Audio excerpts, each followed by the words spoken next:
सबै साथीहरूलाई यो जुम मिटिङमा स्वागत छ। आज धेरै बोल्नुभन्दा पनि म आज जागृति रायमाझी हामीसँग हुनुहुन्छ।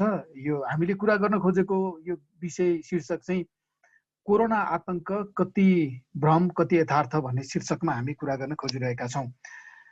धेरै चाहिँ हामी निषेधाज्ञामै छौँ अहिले र यो झन्झन बढाउने झन्झन कडा गर्ने भनिरहेका छन् समाचारहरू। यो दोस्रो लहरको कोरोना हो भन्ने आइरहेका छन्। कतै घाटै नपाएको, मान्छेहरू मर्नाले गर्दाखेरि जलाउने घाट नपाइरहेको भन्ने जस्तो। अब सरकारले पनि बेड चाहिँ हामी अब उपलब्ध गराउन सक्दैनौँ भनेको जस्तो विज्ञप्ति नै आइरहेको।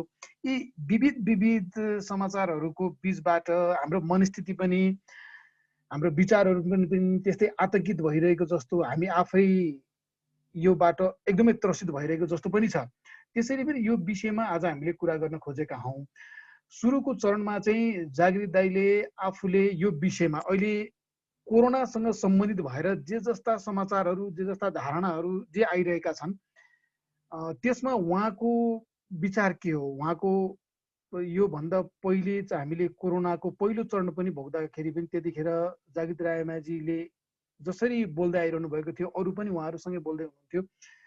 र अहिले दोस्रो चरणको भनिरहँदाखेरि यो के हो, यसलाई हामीले कसरी बुझ्ने हो, यो एउटा रोगको मात्रै कुरा हो कि यो समग्र यो अर्थ राजनीतिको कुरो हो, यो विषयमा उहाँले आफ्नो कुरा राख्नुहुनेछ। लगभग आधा घन्टा 40 मिनट कति उहाँलाई समय लाग्छ। त्यसपछि हामी आफूलाई सोध्न मन लागेको विषयमा प्रश्नहरू राख्नेछौँ क्रमैसँग। म त्यसैले अब चाहिँ जागृत दाइलाई नै आफ्नो कुरा राख्नको लागि अनुरोध गर्दछु। सबै साथीहरूलाई नमस्ते। यो कोरोनाको दोस्रो लहर भनेर अथवा दोस्रो लहर भनेर अहिले जसरी प्रचार गरिएको छ, बाहिर समाचार हेर्दाखेरि चाहे तपाईँ BBC हेर्नुहोस् या CNN हेर्नुहोस् या हाम्रो नेपालको नेसनल मिडियाहरू हेर्नुहोस् या इन्डियाको हेर्नुहोस्, यस्तो बनाइएको छ कि मानिसहरू फेरि एकपटक योभन्दा 1 वर्ष अगाडि हामीलाई जुन त्रास जसरी जुन त्रासमय वातावरण हामीलाई थियो त्यो भन्दा अझ बढी गराइएको छ। पहिलाको र अहिलेकोमा अन्तर के छ त भन्दा केही अन्तरहरू चाहिँ छन्। फेरि जस्तो पहिला कोरोना लागेको बिरामीसँग अरू कोही पनि जाँदै नजाने, त्यो बिरामीसँग कोही पनि जाँदै नजाने, उसलाई चाहिँ छिछिर दूर गर्ने, एउटा टोटल्ली सामाजिक बहिष्करण गर्ने स्थिति थियो। त्यो चाहिँ अलिकति सुधार भएको छ। किनभने 1 वर्षमा के भयो त भन्दाखेरि यो चाहिँ भनिएको जस्तो या देखाइएको जस्तो डरलाग्दो होइन रहेछ भन्ने कुरा व्यवहारद्वारा मानिसहरूले त्यसलाई थाहा पाएपछि अहिले त्यो स्थिति चाहिँ अलिकति छैन। तर लासहरूको जलाएको, भेन्टिलेटरमा बिरामीहरूलाई राखेर त्यो अक्सिजन दिइराखिएको दृश्यहरू र हस्पिटलमा बेड नपुगेको दृश्यहरू, त्यसपछि आएर मानिसहरू मरिराखेको दृश्यहरू चाहिँ जो भिडियो खिचिएर जसरी अहिले हालिएको छ, यसले चाहिँ फेरि आतंकको लेभल चाहिँ त्यस्तो बनाएको छ। र यो अर्को के देखिँदैछ त भन्दाखेरि पोहोर पनि आयो, यसपालि पनि आउँदैछ, अर्को वर्ष पनि आउनेवाला छ भनेपछि त हामी त यो भाइरसको कारणले गर्दा असुरक्षित नै छौँ कि क्या हो भन्ने खालको वातावरण चाहिँ बनाइएको छ। त्यसकारण म सबै साथीहरूसँग यदि कलम छ भने यो के नोट गरेर लेख्दाखेरि चाहिँ कस्तो सजिलो हुँदो रहेछ भने हामीलाई बुझ्न पनि साह्रै सजिलो हुँदो रहेछ। हामी त तथ्याङ्कसँग जाने हो, तथ्यहरूमा जाने हो र त्यो तथ्यको आधारमा तर्कहरू निर्माण गर्ने हो र तथ्य र तर्कलाई हामीले विज्ञान त्यसमा जोडेर हामीले वैज्ञानिक विचार दृष्टि पनि निर्माण गर्ने हो। त्यसो हुँदाखेरि त्यहाँ जाँदाखेरि हामीलाई अझ सहज होला जस्तो लाग्छ। म त्योभन्दा पहिला 3वटा कुरा यहाँहरूसँग राख्न चाहन्छु। हामीले रोगहरूलाई कसरी हेर्ने हो त? यो स्वास्थ्य सम्बन्धी विषय चाहिँ कम्युनिस्टहरूले या राजनीतिक दलहरूले खास उठाएनन्। यो चाहिँ खालि स्वास्थ्य कर्मीहरूको मात्रै विषय बन्यो र उहाँहरूले नै यसको हल गर्दै आउने स्थिति बन्यो। र पछिल्लो चरणमा आइसकेपछि एलोपेथिक उपचार प्रणालीको विकास भइसकेपछि र एलोपेथिक उपचार प्रणालीमा कर्पोरेट मेडिकलहरूले लगानी गरिसकेपछि चाहिँ यो एलोपेथीको ठेक्का नै के भयो भने कर्पोरेट मेडिकलहरूको ठेक्का जस्तो बन्यो। उनीहरूले जे भन्दछन् त्यो नै सत्य बनाउँदै आयो र लगातार यो चाहिँ एलोपेथिक मेडिकललाई चाहिँ मेन स्ट्रिमको उपचार पद्धतिको रूपमा परिभाषित गर्दै आइयो र त्यसको मेन जिम्मा चाहिँ मेडिकल कर्पोरेटहरूले लिए। तर हामीले यसको चाहिँ राजनैतिक, यसको आर्थिक पक्षलाई नकोट्याइकन विशुद्ध रूपमा यो मेडिकल अथवा रोग अथवा औषधि या उपचार या स्वास्थ्यको सेक्टर यिनीहरूको मात्रै हो भने हामी चाहिँ भयङ्कर ठुलो खाडलमा फस्ने मैले देखिराखेको छु। त्यसो भए तीनटा कोणबाट हेरौँ भन्ने छ मेरो पोहोरदेखिको कुरा र अहिलेदेखिको कुरा पनि। हामीले कोभिडलाई या कोरोनालाई महामारी भन्ने कि नभन्ने भन्ने कुराबाट तीनवटा एंगलबाट हेरौँ भन्ने छ मेरो। पहिलो कुरा, यसको गुणात्मक संक्रमण दर कति हो। जस्तो रुगाखोकी त एकबाट अर्कालाई सजिलैसँग सर्दछ। विभिन्न रोगहरू हाम्रो एक अर्काबाट सजिलैसँग सर्दछ, तर सरेर उसलाई क्षति हुने गरी त्यस्तो गुणात्मक खालको संक्रमण दर कति हो, यहाँबाट हेरौँ एउटा। दोस्रो, यो रोगको मृत्यु दर कति छ, दोस्रो यहाँबाट हेर्ने हो जस्तो लाग्छ। पहिलो त गुणात्मक संक्रमण दर कति छ र दोस्रो कुरा चाहिँ मृत्यु दर कति छ। कति मानिसहरूलाई यो रोग लाग्यो र त्यो रोग लागेका मानिसहरूमध्ये विशुद्ध यही रोगको कारणले गर्दा कति मानिसहरूको मृत्यु भयो अथवा मृत्यु दर दोस्रो हामीले हेर्नुपर्ने। र तेस्रो हामीले हेर्नुपर्ने, यो रोगको उपचार छ कि छैन, अथवा यो रोगबाट मानिसहरू निको हुन्छन् कि हुँदैनन्। यो तीनटा एंगलबाट हेर्यौँ भने यदि जुन रोगको संक्रमण दर, गुणात्मक संक्रमण दर उच्च छ, जुन रोगको उपचार पनि छैन र जुन रोगबाट मृत्यु दर पनि भयावह छ भने हामी त्यसलाई महामारी भन्ने या त्यसबाट हामीले त्यही ढङ्गको सचेतता हामीले अपनाउनु पर्ने हुन्छ। हुन त हामीले झाडा पखालाबाट पनि, हामीले मलेरियाबाट पनि या विभिन्न जतिवटा रोग लाग्छन्, रोगहरू भनेको हरेक रोगहरू आफैमा गम्भीर हुन्छन्, त्यसकारण सबै रोगबाट सचेत हुनैपर्छ हामी। त्यसकारण हरेक नयाँ भाइरस या सिजनल फ्लू या जे आउँदछ त्यसबाट सचेत नहुने कुरा होइन।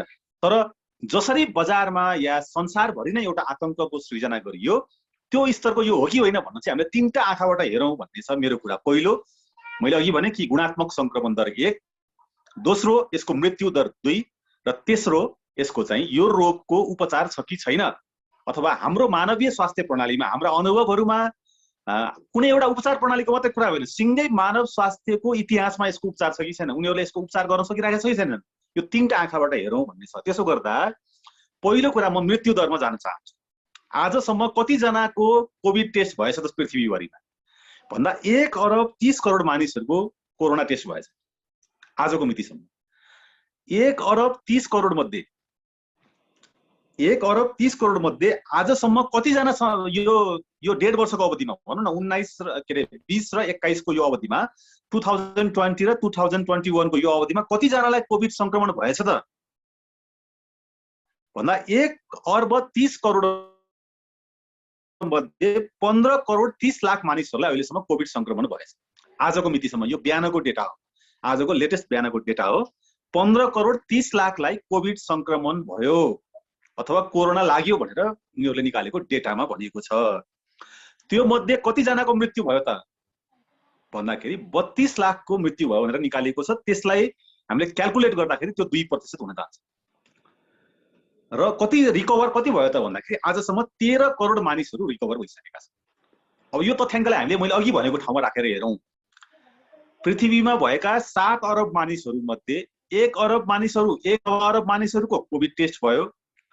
त्यो कोभिड टेस्ट भएको मानिसहरू मध्ये 15 करोडलाई कोभिड लाग्यो र 15 करोडलाई लागेको मध्ये 2% यानि कि 32 लाखको हाराहारीमा मानिसहरूको मृत्यु भयो भनेर भनिएको छ। अब यसमा अर्को दुईटा कुरा तुलना गरौँ भन्ने छ मेरो। जस्तो 2019 मा पृथ्वीभरिमा कति मानिसहरूको मृत्यु हुन्थ्यो र 20 मा कतिको भयो र 21 मा कति, 19 मा 20 मा अथवा भनौँ 18, 19 र 20 मा, यानि कि 2018 मा पृथ्वीभरिमा कति मानिसहरूको मृत्यु भयो र 19 मा कति भयो र 20 मा कति भयो। कोभिड आएपछि 18, 19 मा भन्दा कम मानिसहरूको मृत्यु भयो कि बढी मानिसहरूको मृत्यु भयो, यहाँनिरबाट जानुपर्छ। त्यसो गर्दा तथ्याङ्कले के भन्छ त भन्दाखेरि चाहिँ यो मृत्यु दरलाई चाहिँ कसरी गरिँदो रहेछ भने पर 1000 को हिसाबले 1000 मानिसहरूमा कतिजना मानिसहरूको मृत्यु हुँदो रहेछ भनेर हेरिदो रहेछ। त्यसो हेर्दाखेरि 18 मा 7.5 मानिसहरूको 7.5% मानिसहरूको मृत्यु भएको छ, 19 मा 7.5% मानिसहरूको मृत्यु भएको छ, 20 मा 7.6 र अहिले के भन्छ यो 21 को त धेरै हिसाब भइसकेको छैन। भनेको 18, 19 र 20 मा या 21 मा पनि एभरेज मानिसहरू जति मर्दथे त्यति नै मानिसहरूको मृत्यु भइराखेको छ। त्योभन्दा बढी मानिसहरूको मृत्यु भइराखेको छैन। हरेक वर्ष जति प्रतिशतको दरले बढ्दछ त्योभन्दा कम बरु मरेका छन्। तर एज ए होल हिसाब गर्दाखेरि चाहिँ मानिसहरूको मृत्यु अहिले त न्युज हेऱ्यो भने त मान्छे मरेको मात्र देखाइरहेको छ। तर 17, 18, 19 र 20 मा के मृत्यु दर बढ्यो त भनेर हेर्दाखेरि कहीँ पनि बढेको देखिँदैन। त्यसले गर्दाखेरि यो मृत्यु दरवाला जो हिसाब छ यो PCR को खाताको कारणले गर्दा 2% चाहिँ कोरोनाको खातामा गएको भन्नलाई हामी सजिलै सक्छौँ। र 1 अरब 30 करोड भनेर जो भनिएको छ, 1 अरब 30 करोडले त टेस्ट गरेका हुन् नि त। टेस्ट नगरेका पनि 1 अरब छन् नि त संसारमा, छैनन् र? उनीहरूलाई रुगा लाग्यो, ज्वरो आयो, खोकी लाग्यो, तर उनीहरूले PCR टेस्ट गरेन। भन्नुको मतलब जेलाई कोरोना भनेर भनिन्छ त्यही सिम्पटम देखेको त 1 अरब भन्दा बढी मानिसहरूले त टेस्ट गरेनन्। र सिजनल फ्लू या यस्तो हरेक वर्ष आउने फ्लूहरूको नियम के रहेछ भने भएका मानिसहरूमध्ये 10% लाई सिजनल फ्लू लाग्दो रहेछ। भनेको जस्तो 1 अरब जनसङ्ख्या भएको देशमा नर्मल्ली 10 करोड मानिसहरूलाई रुगा, खोकी, ज्वरो, जिउ दुख्ने हैन यो चाहिँ नर्मल्ली हुँदो रहेछ 10% लाई। र त्यो मध्ये 0.1% मानिसहरूको मृत्यु पहिला पनि भइराखेको थियो। त्यसो गर्दाखेरि पहिलो तर्क कहाँबाट खारेज हुन्छ त भन्दाखेरि जो मृत्यु दर भनेर जो ल्याइएको छ त्यो मृत्यु दर चाहिँ यो स्वतः यो चाहिँ के भन्छ यत्रो ठुलो भयावह गर्नुपर्ने खालको छैन। यसको उदाहरण के छ त भन्दाखेरि एक दिनमा हरेक दिन हामी आज के भन्छ यो 24 घण्टा बिताउने बित्तिकै एक दिनमा पृथ्वीमा 1,50,000 मानिसहरूको मृत्यु हुन्छ एक दिनमा। र तपाईहरुले हामीले त्यो लेख्दा पनि हुन्छ कि मुटु रोगको कारणले गर्दा प्रत्येक दिनमा 50,000 मानिसको मृत्यु मुटु रोगले प्रत्येक दिनमा। यो सामान्य तथ्याङ्क छैन। यो क्यान्सरको कारणले गर्दा प्रत्येक दिनमा 25 देखि 30,000 मानिसको मृत्यु हुन्छ। यही श्वास प्रश्वास जेलाई अहिले कोभिड भनिएको छ, श्वास प्रश्वासको कारणले गर्दा 15, 16, 17, 18, 19 मा हरेक दिन 25,000 मानिसको मृत्यु हुन्छ। अब अर्को एउटा रोचक तथ्य छ कि झाडा पखाला भन्ने जो रोग छ अहिले हामीलाई धेरै गणनामा छैन, तर झाडा पखालाबाट हरेक दिन 5,000 मानिसको मृत्यु हुन्छ। त्यस्तै गरेर डायबिटिज अथवा सुगरबाट 5,000, टिबी ट्युबरकुलोसिस जसलाई टिबी भनिन्छ त्यसबाट पनि हरेक दिन 5,000 यसरी मृत्यु हुन्छ। भनेको हामीले आजसम्म मृत्युको रेट हेर्दाखेरि के देखिन्छ त भन्दाखेरि यो जो कोभिडको कारणले गर्दा जो देखाइएको छ यो भन्दा भयावह मृत्यु दर चाहिँ अरु नै छ। तर क्यान्सरको या मुटुको किन भिडियो बन्दैन त? क्यान्सरबाट मरेका बिरामीहरू, मुटुबाट बनेका किन बिरामीहरूको भिडियो बनाइदैन? मुटु रोगबाट मर्ने बिरामीहरूको त झन् भयावह हुन्छ नि त भेन्टिलेटरको दृश्य, त त्यो किन बनाइदैन? त्यसमा म पछाडि जान चाहन्छु। तर पहिलो कुरा मृत्यु दरको हिसाबले हामी ढुक्क के भयो हुन्छ त भन्दाखेरि यो जसरी भयावह ढङ्गबाट आतंकित गर्न खोजिएको छ यो 2 अरबलाई लागेको हुनुपर्छ यदि PCR टेस्ट गर्ने हो भने, किन PCR आफैमा विश्वसनीय छैन। त्यो मध्ये 1% त घटिहाल्यो, 32 लाख मध्ये 16 लाखमा झर्ने भयो। बाँकी के मृत्यु भएकाहरू सबै कोभिडकै कारणले गर्दा हो त भन्दाखेरि यो कुरामा त कोही पनि कन्भिन्स छैन। उसलाई मुटु हार्ट एट्याक भएको छ, उसलाई किडनी भएको छ, उसलाई अरू हिजो 20औं वर्षदेखिको के भन्छ ब्लड प्रेसर छ, 20औं वर्षदेखिको विभिन्न खालका किडनीका रोगहरू छन् भनेपछि कोभिडको कारणले गर्दा मात्रै मृत्यु भयो भनेर भन्न सक्ने त कुनै पनि ठाउँ नै छैन। त्यसकारणले गर्दा पहिलो जो 3टा आँखाबाट मैले भनेको थिएँ त्यो मध्ये मृत्यु दरवाला कुरा चाहिँ यो जसरी ल्याइएको छ यसबाट हामी आत्तिनु पर्ने कहीँ छैन। एक दोस्रो कुरा कोभिडको उपचार छ कि छैन? अब उपचार छ कि छैन भन्नेमा जाउँ। यसमा अर्को रोचक तथ्य के छ भने 99% मानिसहरू जसलाई कोभिड लाग्यो अहिले पनि आज हेर्दाखेरि 99% यानी कि 1 करोड अहिले 93 लाख मानिसहरूलाई कोभिड लागेको छ अहिले संसार। 15 करोडलाई लागेको थियो, त्यो मध्ये 13 करोड समथिङ चाहिँ अहिले निको भइसके, रिकभर भइसके। अहिले चाहिँ 1 करोड 93 लाख, एकदम यो पनि अर्को नोटेड कुरा छ। अहिले हामीले बोलिरहँदाखेरि 1 करोड 93 लाख मानिसहरूलाई कोरोना लागेको छ अथवा कोभिड लागेको छ। त्यो मध्ये जम्मा क्रिटिकल भनौँ अथवा अलिकति गाह्रो भएर बसेको जम्मा 1,11,000 मात्रै छ आजको मितिमा। भन्नाले 99% अहिले अब कोभिड लागिराखेको 99% मानिसहरूको स्थिति अहिले माइल्ड छ, उनीहरू साधारण घरेलु उपचारमा छन्। भन्नुको मतलब उपचार छ कि छैन त यो मानव स्वास्थ्य प्रणालीमा भन्दाखेरि एलोपेथीमा अथवा एलोपेथिकमा या कुनै आयुर्वेदमा या कुनै एउटा टिपिकल एउटा उपचार पद्धतिमा चाहिँ कोभिडको उपचार औषधि यो भनेर दिइएको छैन। तर 99% मानिसहरू चाहिँ कसरी रिकभर भइरहेका छन् भन्दाखेरि उनीहरूको नियमित जो इम्युन सिस्टम थियो, उनीहरू रुगा लाग्दाखेरि, ज्वरो आउँदाखेरि अथवा श्वास फेर्न गाह्रो हुँदाखेरि हिजो जे गर्दथे त्यही गरेको कारणले गर्दा उनीहरू निको भइरहेका छन्। भनेपछि जुन रोगको 90% मानिसहरूसँग उपचार छ, उपचार स्वतः भइराखेको छ, त्यो रोग कसरी महामारी हुन्छ या त्यो रोगलाई कसरी यस्तो भयावह महामारी भन्न सकिन्छ कि 98% मानिसहरू त आज कसरी निको भइरहेका छन् त? यही तथ्याङ्कले देखाउँछ कि 98% मानिसहरू चाहिँ उसको अटो इम्युन सिस्टमबाट नै उनीहरूको उपचार भइराखेको छ। भनेपछि त उपचार पनि छ, उपचार पनि रहेछ। दोस्रो कुरा, अब तेस्रो कुरा जो मैले भनेको थिएँ कि हामीले तीनटा कुरा, यसको गुणात्मक संक्रमण दरको जो कुरा छ कि गुणात्मक संक्रमण दर चाहिँ क्रिटिकलमा कति छन् त भन्ने आधारमा पनि देखिनु भयो। भनेको तपाईँ जानुस् पिसिआर टेस्ट गर्ने बित्तिकै पोजिटिभ आइहाल्छ। हिजो भर्खर तनहुँमा एउटा घटना घट्यो, डाक्टर के अरे पिसिआर टेस्ट गर्न आयो, टेस्ट गरेको पोजिटिभ छ, उसलाई केही पनि भएको छैन। त्यस उसले त्यो पिसिआर टेस्ट गरेको कागज च्यात्यो र घर फर्केर गयो उपचार गर्नलाई, आफ्नै घरमा घरेलु गर्नलाई। भनेको त यसको गुणात्मक संक्रमण दर चाहिँ यसको छैन। यो तीनटै आँखाबाट यसबाट आँचिनु पर्ने या भयावह हुनुपर्ने छैन भन्ने मलाई लाग्छ। पहिलो हामीले तीनटा आँखाबाट हेरौँ भन्ने लाग्छ एउटा। दोस्रो कुरा, अब जाउँ कि कुन कुन देशलाई देखाएर यस्तो बनाइएको रहेछ त हैन भन्दाखेरि अहिलेसम्म जम्माजम्मी 5वटा देशलाई देखाइयो। एउटा त सुरुमा इटलीलाई देखाइयो, त्यसपछि अमेरिकालाई देखाइयो, त्यसपछि ब्राजिललाई देखाइयो, त्यसपछि अहिले इन्डियालाई देखाइएको छ। म सुरुमा इटलीमा जान चाहन्छु। इटलीमा 40 लाखलाई कोभिड भएको रहेछ, त्यो मध्ये 34 लाख रिकभर भएको रहेछन्। अहिले एक्टिभ केस त्यहाँ 4 लाख छ र जम्मा 1 लाख मानिसहरूको 1.25 लाख 1,20,000 मानिसको इटलीमा मृत्यु भयो। अब तपाईँ क्याल्कुलेट गर्नुहोस्, पर्सेन्टेजको हिसाबले यो 3% हुन जान्छ।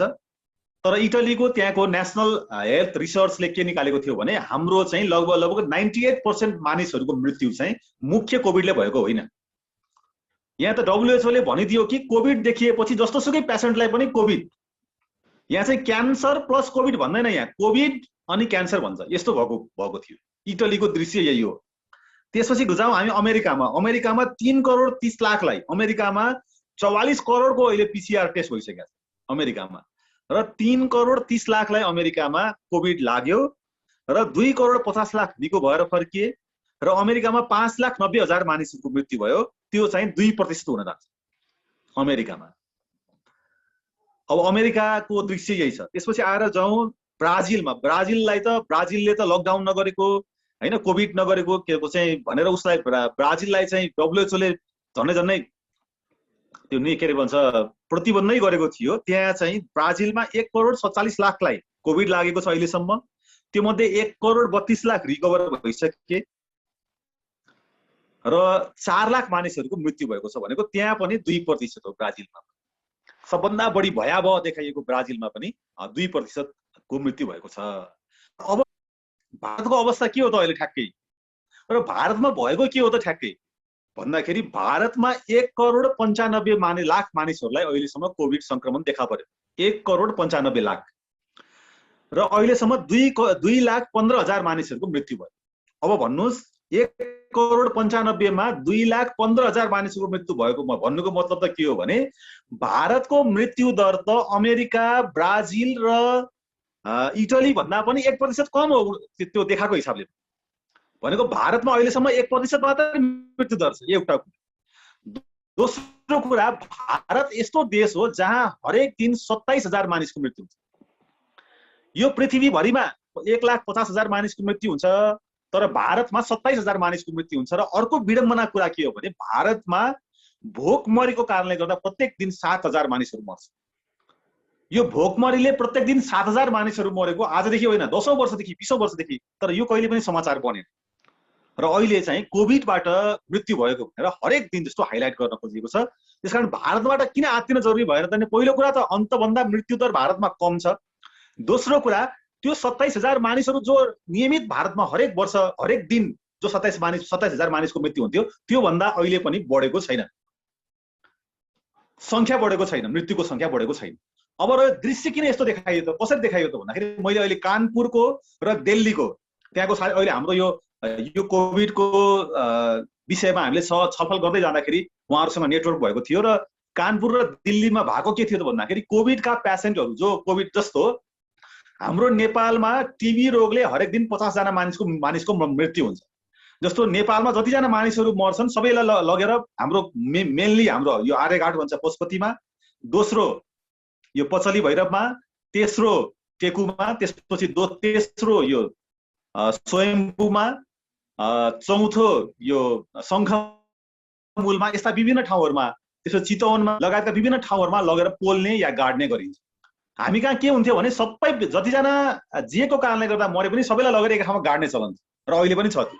तर यो कोरोनाले चाहिँ के गरिदियो त भन्दाखेरि नोटेट गर्यो के कोभिडबाट मरेकाहरूलाई छुट्टै लगेर जलाइदिने। अनि त दिल्लीभरि कोभिडबाट मरेकाहरूलाई एकै ठाउँमा लगेर जलाइयो, त्यसको भिडियो गरियो। भिडियो कहाँबाट गरियो भने ड्रोनबाट भिडियो खिच्यो। त्यसको तपाईँले देख्नुहुन्छ होला त्यो जलेको ठाउँहरूको भिडियो चाहिँ ड्रोनबाट खिचिएको। अनि कोभिड जतिलाई जलाउँदाखेरि चाहिँ के हो भने सेतो गाउन लगाएर हैन, अनि त्यसपछि चाहिँ उसलाई छुन पनि नदिएर यस्तो विभिन्न खालको संवेदनशील चिजहरू चाहिँ देखाएर जलाउने काम गरिएको छ। जसले गर्दाखेरि के भयो त भन्दाखेरि यसको भयावह दृश्य देखाउनलाई सजिलो भएको छ। त्यसकारणले गर्दाखेरि हामी त्यहाँ पनि र नेपालको कन्टेक्स्टमा पनि अब नेपालमा आउँदाखेरि नेपालको के छ त अहिलेको चित्र भन्दाखेरि नेपालमा अहिलेसम्म 3,28,000 को लाई चाहिँ संक्रमण भएको देखिन्छ, 3,200 को मृत्यु भएको देखिन्छ। भनेको नेपालमा पनि 1% मृत्यु दर देखिन्छ। 3,28,000 मध्ये अझ 1% भन्दा पनि कम छ। र हामी कहाँ पनि नियमित हाम्रोमा जो दिनमा हरेक दिन हाम्रो नेपालमा 600 देखि 700 मानिसहरूको मृत्यु हुन्थ्यो त्यो भन्दा बढी तपाईले हरेक मसान घाटमा अथवा के भन्छ घाटहरुमा गएर सोध्नु भयो भने त्यहाँ पनि अहिले पनि संख्यात्मक हिसाबले मृत्यु दर बढेको छैन। यसलाई चाहिँ टेरोराइज गर्ने काम चाहिँ ज्यादा भएको छ। त्यसकारणले गर्दा यो सबै तथ्याङ्कहरुलाई हामीले अगाडि राखेर हेर्दाखेरि चाहिँ हामी के भन्न सक्छौं जो यसको हैसियत छ यो कोभिड भन्ने चीज जसलाई नो कोभिड भन्ने नामकरण थियो त्यो भन्दा हामीले सुरुदेखि भनेको कुरा के हो भने यो भएको भन्दा यसलाई 1000 गुणा बढी आतंकित गरिने काम भयो। र अब रहेको कुरा अहिले अब एउटा प्रश्न आउँछ साथीहरु सबैको साथीहरुको दिमागमा एउटा प्रश्न आयो त्यसो हो भने आज हस्पिटलमा किन मान्छेहरु बढी छ त भारतको किन त्यो दृश्य देखाएको छ त्यो त हाम्रो रियालिटी हो नि त। यो प्रश्नको उत्तर यो प्रश्न चाहिँ ले चाहिँ हामीलाई अहिले यो प्रश्नले चाहिँ हामीलाई हानिराखेको छ कि यो प्रश्नको कारणले गर्दाखेरि हामी कतिपय कुरा साथीहरु यो विषयमा धेरै बहस गर्न पनि यो दृश्यहरु जो देखाएको छ त्यसले गर्दाखेरि चाहिँ अलिकति के हो भन्ने एउटा प्रश्न हाम्रो बीचमा पारिएको छ। पहिलो कुरा त नेपाल र भारत यो चैत्र वैशाख या असोज र कार्तिक जो दुईटा चारवटा महिना छ सबभन्दा बढी सिजनल फ्लू हुने रुगाखोकी ज्वरोको सबभन्दा बढी सिजन हुने देशमा पर्छ। यो असोज र कार्तिक वैशाख र चैत्र वैशाख र सबभन्दा नेपाल र भारत जस्ता देशहरुमा चाहिँ यो जो देशहरुमा सबभन्दा बढी मृत्यु बढी हुने र यो बिरामी बढी हुने यो चाहिँ अहिले यो यही सिजन हो जुन राखेको छ। अर्को एउटा हामीले सुरुदेखि उठाइराखेको कुरा र अहिले जबरजस्त उठाउनु पर्ने विषय के छ त भन्दाखेरि किन यस्तो अहिले बिरामीहरु किन बढेका छन् त भन्दाखेरि दुईटा कुरा हुँदो रहेछ। एउटा अघि महावीरजीले सुरुमा राख्दाखेरि भन्नुभयो कि यस्तो स्थिति देखा परेको छ कि यसलाई चाहिँ त्यो के अरे मेडिकल टर्मिनोलोजी मेडिकल भाषामा चाहिँ त्यो एफरेन्ट मिसम्याच भन्दो रहेछ। त्यो एफरेन्ट मिसम्याच भने चाहिँ कस्तो हो भने जस्तो भूत आयो भन्ने पर्छ नि जसलाई भूत छ भन्ने लागेको हुन्छ अनि भूत आयो भनेपछि उसको चाहिँ टोटल उसको शरीरले एउटा काम गर्छ कि उसको श्वास प्रश्वास हैन उसको चाहिँ रक्त सञ्चार यो सबै एउटा ढंग भयावह ढंगले उसको के हुन्छ भने चल्न थाल्छ नि। त्यस्तै यो पछिल्लो चरणमा जुन दृश्यहरु देखाइदैछ यसले चाहिँ त्यो एफरेन्ट मिसम्याच जो छ कि दिमाग र शरीर बीचको चाहिँ कम्बिनेसनको कारणले गर्दाखेरि एउटा नयाँ डर पैदा हुने त्यो डर पैदा हुने र त्यो डरको कारणले गर्दा हामीलाई धेरै ठुलो भयावह देखा पर्ने र त्यो चाहिँ शरीरमा पनि देखा पर्ने एउटा यो देखा परिरहेको अहिले सबैलाई यो देखा परिरहेको छ। मान्नुहोस् कि पिसिआर टेस्ट गर्न जाउँ कि जस्तो गएर पोजिटिभ आउने बित्तिकै मलाई साह्रै सताइहाल्यो भने जस्तो यस्तो खालको चाहिँ एउटा स्थिति देखा परिरहेको छ। एउटा यसलाई मेडिकल भाषामा चाहिँ त्यो एफरेन्ट मिसम्याच भन्दो रहेछ। अर्को एउटा यो हाइपरकेप्निया भन्दो रहेछ। अब यो कुरा चाहिँ असाध्यै सिरियस छ। यो हाइपरकेप्निया भनेको चाहिँ यो दुईटा कारणले गर्दा भयो भन्छन् मेडिकलकै साथी। यो हाइपरकेप्निया भनेको चाहिँ एउटा धेरै मास्क लगाएर, जब धेरै मास्क लगाइन्छ, मास्क धेरै लगाइसकेपछि त कार्बन डाइअक्साइडले हामीले भित्र चाहिँ हाम्रो जान्छ रेगुलरली, अनि भित्र गइसकेपछि त्यहाँ चाहिँ कार्बन डाइअक्साइडहरू जम्मा हुँदो रहेछ र त्यसले गर्दाखेरि हाम्रो श्वास प्रश्वास असाध्यै कमजोर हुँदो रहेछ। एउटा यो कारण देखा परेको छ भन्ने छ अहिले। र अर्को चाहिँ अक्सिजनको बारेमा। अब हामीले अहिले यो विषयमा मैले जति सूचनाहरू, जति मसँग जे विषयहरू मैले यो बिचमा खोजेँ, त्यो सबै विषयहरूको चर्चा गर्नको लागि हामीले एउटा ठुलो छलफल चलाउनु पर्छ। तर अक्सिजन र अक्सिजनको प्रयोग गरेको तपाईँ अहिले हेर्नुहोस्, किर्तिपुर आयुर्वेदिक अस्पतालमा दुईटा हस्पिटल तपाईँले हेर्नुभयो भने एउटा किर्तिपुर आयुर्वेदिक हस्पिटल र अर्को एउटा यो हेमराज कोइरालाको चितवन नवलपरासीमा छ एउटा। त्यहाँ कोभिडको पेसेन्टहरूको 100% उपचार भएको छ। त्यहाँ कोही पनि मरेको छैन त्यहाँ गएका बिरामीहरू लगभग। तर अक्सिजन लगाएर जब राखेर जब चाहिँ रेमडेसिभिर चलाएको हामी देख्छौँ, यो रेमडेसिभिर भन्ने औषधिको चाहिँ 20% बिरामीहरूको मृत्यु चाहिँ रेमडेसिभिरको कारणले गर्दा भयो भन्ने छ। अब हामीले यसको बारेमा चाहिँ बोल्नै पर्ने हुन्छ कि मास्कले गर्दाखेरि जम्मा हुने, शरीरभित्र जम्मा हुने कार्बन डाइअक्साइडको बारेमा र रेमडेसिभिर भन्ने औषधि अहिले इन्डियाभरि प्रयोग गरिएको छ र नेपालमा पनि सबै कोभिडको बिरामीहरूलाई जसलाई श्वास फेर्न गाह्रो भएको छ उनीहरूलाई रेमडेसिभिर चलाइएको छ। र रेमडेसिभिर यो कोभिडको औषधि, यो हेपाटाइटिस बी को लागि बनाएको, यो मलेरियामा प्रयोग गरेको, त्यो दुईटैमा फेलियर भएपछि अहिले त्यो ल्याएर यसमा राखिएको छ। र यो रेमडेसिभिरलाई WHO ले कहिले प्रतिबन्ध गर्छ, कहिले फेरि खुलाउँछ, कहिले प्रतिबन्ध गर्छ, यस्तो गरिराखेको थियो। र अहिले जो मृत्युदर जो बढिराखेको छ हस्पिटलाइज भएको बिरामीहरूको, त्यो चाहिँ रेमडेसिभिरको प्रयोगले गर्दा हो। त्यसको मृत्युको प्रतिशत हेर्दाखेरि पनि हामी देख्न सक्छौँ। त्यसो गर्दाखेरि यो तथ्याङ्कहरूको अगाडि चाहिँ हामीले जब यसलाई राखेर जब हामी हेर्छौँ, त्यसपछि हामीले यसको बारेमा ठिक धारणा बनाउन सक्छौँ जस्तो मलाई लाग्छ। अब यसलाई पोलिटिकल्ली र अर्थशास्त्रको हिसाबले यो कसरी व्याख्या गर्ने त, किन यस्तो हो त भन्दाखेरि केही कम्युनिस्ट साथीहरूमा पनि एउटा प्रश्न उठ्यो क्या अहिले। ए बाबा, पुँजीपतिहरूले आफूलाई सङ्कट पर्ने गरेर यस्तो काम गर्छन् त, पुँजीपतिहरूलाई सङ्कटमा छन्, उनीहरूकै उद्योग कल कारखाना चलेको छैन भन्ने उहाँहरूलाई चाहिँ एउटा तथ्याङ्क छ कि मुकेश अम्बानी जो अहिले भारतको धनाढ्यमा पर्नुहुन्छ, उहाँ लगायत 100 जना भारतका धनाढ्यहरूको चाहिँ मुकेश अम्बानीको लकडाउनको अवधिमा 1 घण्टामा 90 करोड रुपियाँ आम्दानी भएछ। प्रत्येक घण्टाको 90 करोड।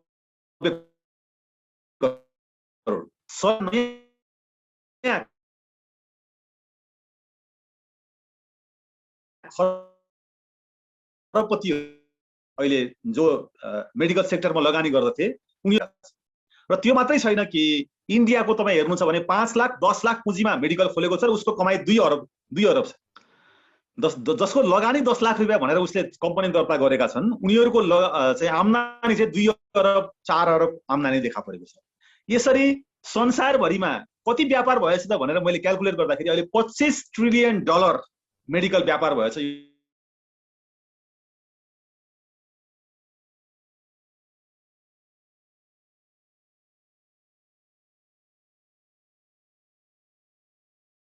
कर्पोरेट पुँजीवादले के गर्ने भयो त भन्दाखेरि हिजोका पुँजीपतिहरू जो कर्पोरेट पुँजीवादको अङ्ग छन् उनीहरूलाई चाहिँ उसले केही राहत दिने भयो। कर्पोरेट चलाउनेहरूको मात्रै संसार भएको सीमित 50 वटा कर्पोरेटको संसार देखा परेको छ। र यसको अर्को एउटा पक्ष के छ त भन्दाखेरि हाउसमा तपाईले हेर्नु सञ्जालमा, सामाजिक सञ्जाल जस्तो फेसबुक, जीमेल, युट्युब लगायतका जति पनि सामाजिक, मेडिकल, कर्पोरेट र मिडिया, यो तीनटैमा एउटै मान्छेको लगानी छ, एउटै मेडिकल कर्पोरेटको लगानी छ। संसारमा कतिवटा मिडिया रहेछ त्यसले टोटल हल्ड गर्ने, त्यो चाहे बीबीसी भन्नुहोस् चाहे सीएनएन भन्नुहोस्। बीबीसीले एउटा न्युज हिजो तपाईँले हेर्नुभएको भने उसले हाइलाइट गर्यो कि कागती खाएर अक्सिजन बढ्दैन रहेछ भनेर भन्यो। हेर्नुहोस् है त, अक्सिजनको लागि अनुभवहरू या अरू कुनै उपचार प्रणालीका अनुभव यसरी यो तीनवटा मिलीभगत देखिन्छ। मिडिया, त्यसपछि आएर संसारका ठुला मिडियाहरू,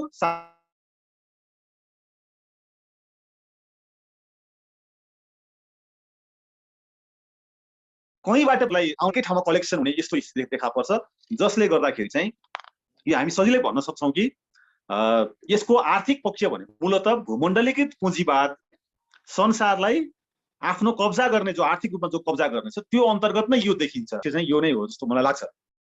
र आर्थिक रूपमा पनि अहिले हामीले क्यालकुलेट हेर्यौँ भने केही देशहरू, सीमित देशहरू जसले भ्याक्सिनको उत्पादन गरेका छन्, जसले मास्क, सेनिटाइजर सबै उत्पादन गरेका छन्, यो सबै चाहिँ उनीहरूको इकोनोमी बढाउनलाई नै उनीहरूले योगदान गरेको छ र उनीहरूको आर्थिक वृद्धि दर असाध्यै बढेको छ। यसरी हामी सजिलै भन्न सक्छौँ। अब तेस्रो च्याप्टर हामीले चर्चा गर्नुपर्ने भ्याक्सिनको बारेमा।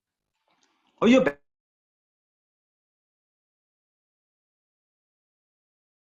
भ्याक्सिनले अहिले मैले यहाँ साथीहरूसँग, हाम्रो निश्चलजी हुनुहुन्छ, निश्चल नकर्मी भन्ने हाम्रो साथी हुनुहुन्छ नि एकजना कालीकोटको, उहाँको बुबा स्वस्थ ढङ्गबाट आएर उहाँले भ्याक्सिन लगाउनु भयो, भोलिपल्ट पछिपल्ट उहाँको डेथ भयो।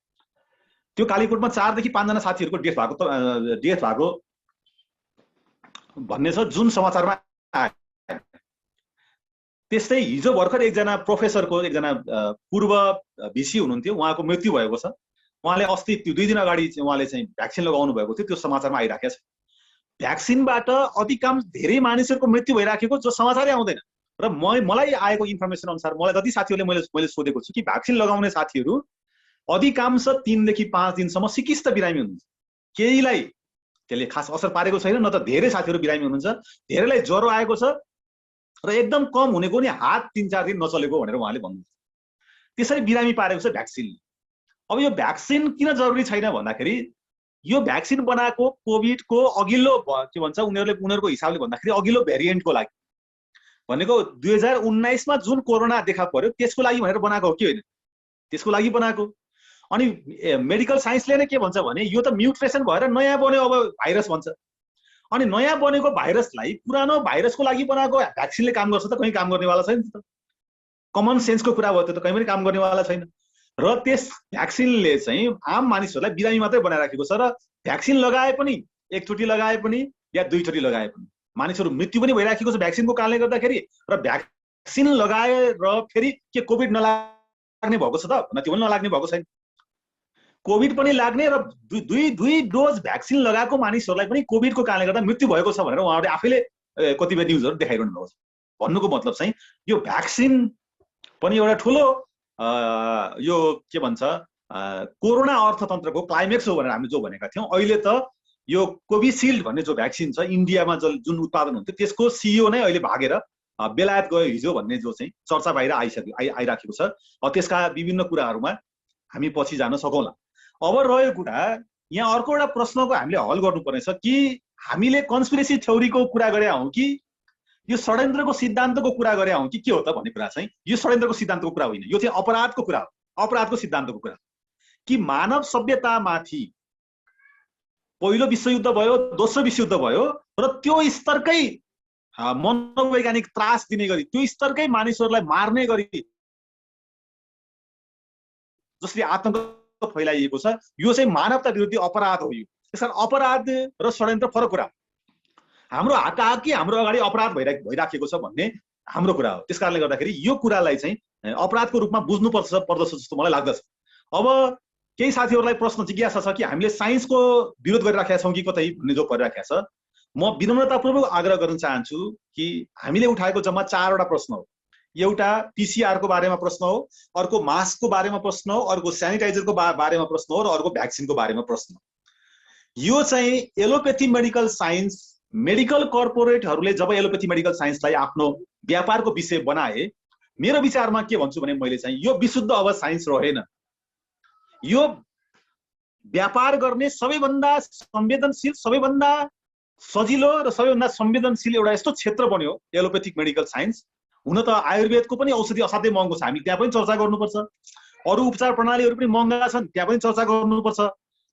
तर संसारभरि नै कब्जा जमाइराखेको जो एलोपेथिक मेडिकल साइन्स छ, यो चाहिँ विशुद्ध साइन्स हो भन्न सकिँदैन। किनभने पीसीआर को इन्भेन्टरले नै भन्छ कि यसबाट भाइरस पत्ता लाग्दैन, क्यारिमुलसले भन्छ। तर उनीहरूले जबरजस्तै पीसीआर घोचेर चाहिँ यो भाइरस भनेर भनिराखेका छन्। त्यसपछि आएर त्यही पीसीआर जसको विश्वसनीयता उनीहरूले नै भनिराखेका छन् कि 60 अथवा 70% हो, तर उनीहरूले ट्रिट गर्ने बेलामा 100% ट्रिट गरिराखेका छन्।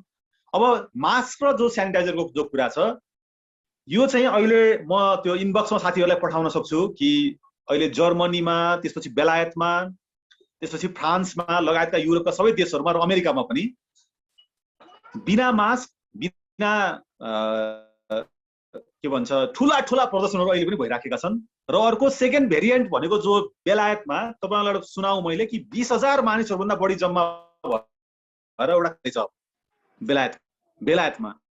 र बेलायतमा हरेक दिन जस्तो मानिसहरूको उपस्थिति त्यहाँ भइराखेको छ। यो चाहिँ के हो भने हाम्रो शरीरलाई जम्मा भेन्टिलेट गर्ने जम्मा 2टा अङ्ग रहेछ के। हाम्रो शरीरभरि अक्सिजन पनि पुर्याउने र शरीरभरि भेन्टिलेट गर्ने भन्छौँ नि, घरको भेन्टिलेट जस्तै, भेन्टिलेसन जस्तै शरीरभरि भेन्टिलेट गर्ने जम्मा 2टा अङ्ग हो। त्यो भनेको 2टा प्वाल छ, त्यसलाई नाकबाट छिर्ने र मुखबाट छिर्ने।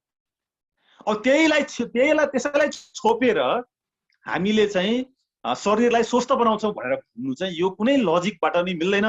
र हामीले यसका 3-4वटा प्र्याक्टिकली पनि हेर्न सक्छौँ। जस्तो गिलासमा मोमबत्ती बालेर त्यसलाई मास्कले छोपेर हेरौँ, त्यो मोमबत्ती निप्छ, किनभने अक्सिजन भएन भने आगो त बल्दैन। होइन, त्यस्ता धेरै प्रयोगहरू गरेर हामी हेर्न सक्छौँ, जसले चाहिँ यो कुरा चाहिँ हामी यो कुरालाई चाहिँ हामी सजिलै भन्न सक्छौँ। त्यसकारणले अब गर्ने के हो त भन्ने सन्दर्भमा हामीले केही देशहरूको उदाहरण पनि हेर्नुपर्छ जस्तो मलाई लाग्छ। जस्तो तपाईँहरूले ताइवान हेर्नुभयो होला, भुटान हेर्नुभयो होला, तान्जानिया हेर्नुभयो होला, भियतनाम हेर्नुभयो होला, Burundi, Bangladesh, UAE, Malaysia, even Pakistan पनि, जसले लकडाउन गर्दै नगरिकन, अझ कतिपय देशहरूमा त पीसीआरै नगरिकन, कतिपय देशहरूले त मास्क सेनिटाइजर नै प्रयोग नगरिकन त्यहाँ जम्मा जम्मी मृत्यु दर मानिसहरूको 10 जना, 20 जना, 50 जना भन्दा बढी छैन। र मैले बिहान डेटा हेरेको कि 100 जना भन्दा कम मानिसहरूको मृत्यु भएको देश चाहिँ 125वटा भन्दा बढी देशहरू छ, जसले यसलाई सजिलैसँग ह्यान्डल गरेका छन्। र हामी कहाँ चाहिँ यो देखाएर लकडाउन देखाउने जो चाहिँ देखिएको छ। त्यसकारणले गर्दा अब नेपालमा चाहिँ के हो त, नेपालको दृश्य भनेर पनि हामीले हेर्नु जरुरी छ कि नेपालमा जम्मा 1100वटा आइसियुहरू छ। अहिले सरकारले निकालेको 1100वटा आइसियु हेर्नुहोस्, 1100वटा आइसियु छ र 1100वटा मध्ये कति चलेको छ चलेको छैन त्यो सरकारलाई पनि थाहा छैन। हामीसँग 5000वटा हस्पिटलको बेड थपिएको भए र अर्को 1000वटा या 1500वटा जति आइसियु भएको भए के यो समस्या आउँछ त? यति प्रश्न हामीले हेरौँ न। हामीसँग ल ठिक छ, अहिले जसरी देखा परे नेपालगञ्जको या काठमाडौँको जो दृश्य देखाउन खोजिएको छ, अरू 1000-1500वटा हामीसँग आइसियु हुने र अरू 5,000-5,000वटा हामी हस्पिटलको राम्रो खालको बेड हामीसँग हुने हो भने के यो समस्या देखा पर्छ त भन्दा यो देखा। यो त के हो भने सरकारले के भन्छ आइसियु थप्दैन, हस्पिटल थप्दैन र हस्पिटलको बेड थप्दैन। यो आजभन्दा 40 वर्ष अगाडि बनाएको जुन संरचना छ त्यही नै छ। 36 सालमा जतिवटा नेपालमा कलेजहरू बने, सरकारी कलेजहरू, त्योभन्दा पछि एउटा पनि थपिएन क्या। अहिले 60-61वटा जो आङ्गिक क्याम्पसहरू थिए त्योभन्दा बढी बढेन सरकारी क्याम्पसहरू। त्यस्तै अस्पतालहरू र बेडहरू बढाउनेतिर सरकार गएन। अनि सरकारले बढाउन नसकेको अस्पताल र सरकारले बढाउन नसकेको के भन्छ आइसियुको कारण, संख्याको कारणले गर्दाखेरि जनतालाई जो लकडाउन गर्ने जो चाहिँ अपराधिक जो हरकत गरिराखेको छ यो चाहिँ निकै भयावह छ। र हामीले यसलाई कसरी अब हल गर्न सक्छौँ त भन्ने बारेमा चाहिँ, जस्तो कोभिडको कारणले गर्दा यदि ल कोभिडलाई यसै गरी छोडिदिउँ ल, के अरे चाहिँ पुरै के अरे हामीले खुल्लमखुल्ला छोडिदिउँ भने पनि संसारमा कति मानिसहरूको मृत्यु हुने रहेछ भन्दाखेरि 17, 18, 19 भन्दा बढीमा मरेका भन्दा बढी मानिसहरूको मृत्यु हुने रहेनछ त। तर अहिले कतिजना मानिसहरू विस्थापित भयो त संसारबाट भन्दाखेरि लगभग 1.5 अरब मानिसहरू। यो अर्को एउटा तथ्याङ्क हामीले लेख्नुपर्ने छ कि इन्टरनेसनल ILO भन्छ जसलाई अन्तर्राष्ट्रिय श्रमिक यो सङ्गठनले उनीहरूले निकालेको डेटा, अलि अगाडिको डेटा हो यो। 1.50 अरब मानिसहरू आज विस्थापित भएका छन् संसारबाट, श्रमबाट। जस्तो नेपालको हायत रिजेन्सी होटल जो चाहिँ सबभन्दा ठुलो होटलमा पर्छ, त्यहाँ 70% त्यहाँका मजदुरहरूलाई निकालिन्छ हायत होटलबाट। सिनेमा क्षेत्र हाम्रो चौपट छ, पार्टी प्यालेसहरू हाम्रो अहिले पुरै किरा फट्याङ्ग्राहरू पार्टी प्यालेसमा देखा होटल लाइन, होटलका सबै बुकिङहरू क्यान्सल भएको छ। यसरी के देखिन्छ त भन्दाखेरि हाम्रो इकोनोमी, संसारभरिकै इकोनोमी पुरै ध्वस्त, मानिसहरूका जो मध्यम वर्ग या हिजो पुँजीपति वर्ग जसलाई भनिन्थ्यो या निम्न मध्यम वर्ग जसलाई भनिन्थ्यो, उनीहरूको सारा इकोनोमी ध्वस्त हुने गरी यसरी लकडाउन गरेर अर्को एउटा नयाँ भोकमरीबाट या विस्थापित भएका मानिसहरूको एउटा ठुलो मनोवैज्ञानिक आत्महत्या लगायतका विभिन्न जो चाहिँ टेरोरहरू जो उत्पन्न गराउने जो गएको छ, यसले चाहिँ के देखाउँछ त भन्दाखेरि मैले भन्दाखेरि त भनेको छु कि यो तेस्रो विश्वयुद्ध नै हो। किनभने आइन्स्टाइनले पनि के भन्नु भएको रहेछ भने तेस्रो विश्वयुद्ध केले हुन्छ मलाई थाहा छैन, चौथो विश्वयुद्ध चाहिँ के भन्छ ढुङ्गा मुढाले हुन्छ भनेर उहाँले भन्नुभएको रहेछ। किनभने तेस्रो विश्वयुद्धमा परमाणुहरू हानेपछि त पृथ्वी रहनेवाला छैन भने जस्तै, त्यस कारण अहिलेको विश्वयुद्ध परमाणुले हुनेवाला छैन।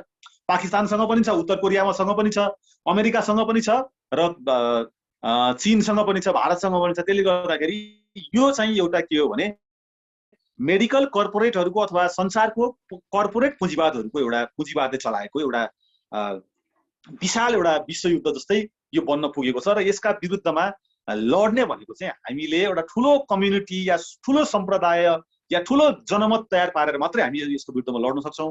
त्यसकारणले गर्दाखेरि त्यसका निम्ति पनि हामीले सचेत हुने कुरा छ। र अहिले चाहिँ हामीले, मलाई लाग्छ कि केही हामीसँग उपायहरू छन् कि स्वास्थ्य सचेतना अपनाउने उपायहरू, केही स्वास्थ्य सावधानीका कुराहरू छन्।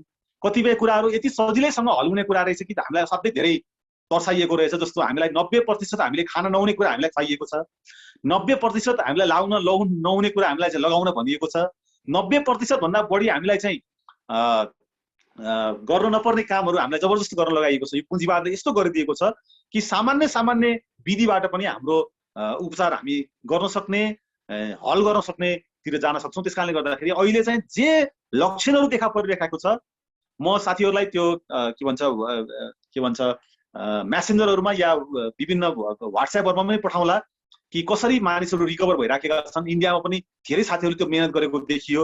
यहाँ नेपालमा पनि कयौँ साथीहरू, हाम्रै साथीहरू, यो फ्याक्ट जो बनाएका थियौँ हामीले, त्यो फ्याक्टमा काम गर्ने साथीहरू पनि त्यसरी उपचार गरिरहनु भएको छ। श्वास अक्सिजनको कमी भयो भने के गर्ने, त्यसपछि आएर चाहिँ खोकी लाग्दाखेरि या ज्वरो आउँदाखेरि हाम्रो घरेलु उपचारहरू के हुनसक्छ भन्ने बारेमा पनि हामीले त्यसलाई पनि हामीले मूर्तिकरण गर्न जरुरी छ।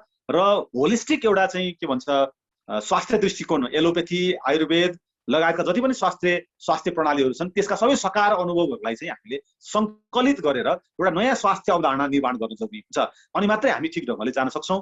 र त्यसरी गयौँ भने मात्रै हामी यो विरुद्धको लडाइँ जित्न सक्छौँ जस्तो लाग्छ मलाई। र अहिले चाहिँ लकडाउनलाई जसरी पनि तोड्ने या लकडाउनलाई जसरी पनि खारेज गर्नको निम्ति जनमत तयार पार्नेतिर हामी जानुपर्छ। किनभने यो सरकारको के देखिन्छ त भन्दाखेरि लकडाउनको बहानामा स्वास्थ्य सङ्कटकाल लगाउने, आफ्नो आयु थप्ने र चुनावको घोषणा गरिदिने या अनेक यावत कामहरू गरेर सरकारको आयु लम्ब्याउनको निम्ति उसले हर हरकत गर्न सक्ने छ। र अर्को कुरा, यो लकडाउनको बारेमा यो नेपालमा भएको लकडाउन र अन्तको लकडाउनमा धेरै फरक छ कि अन्त यस्तो लकडाउन कहीँ पनि भएको छैन, यो नेपालमा मात्रै भएको। यहाँ दुईटा कुरा हामीले हेर्नुपर्छ कि युरोपमा पनि लकडाउन जो भनिएको छ त्यहाँ यस्तो खालको लकडाउन होइन, कामै गर्न नदिने, के भन्छ पसलै खोल्न नदिने त्यो खालको होइन त्यहाँ गरिएको। अमेरिकामा त्यो गरिएको होइन। लकडाउन नै हामी कहाँ चाहिँ के हो भने मान्छेलाई जो भित्र थुनेर जुन लकडाउन जुन खालको हरकत गरिएको छ, यो चाहिँ अपराधिक खालको गरिएको छ। र यसले चाहिँ के गर्छ भने रोगको एउटा अर्को पाटो भनेको मनोदशा पनि हो, मनोविज्ञान पनि हो, आत्मबल पनि हो, उसको इम्युनिटी पनि हो।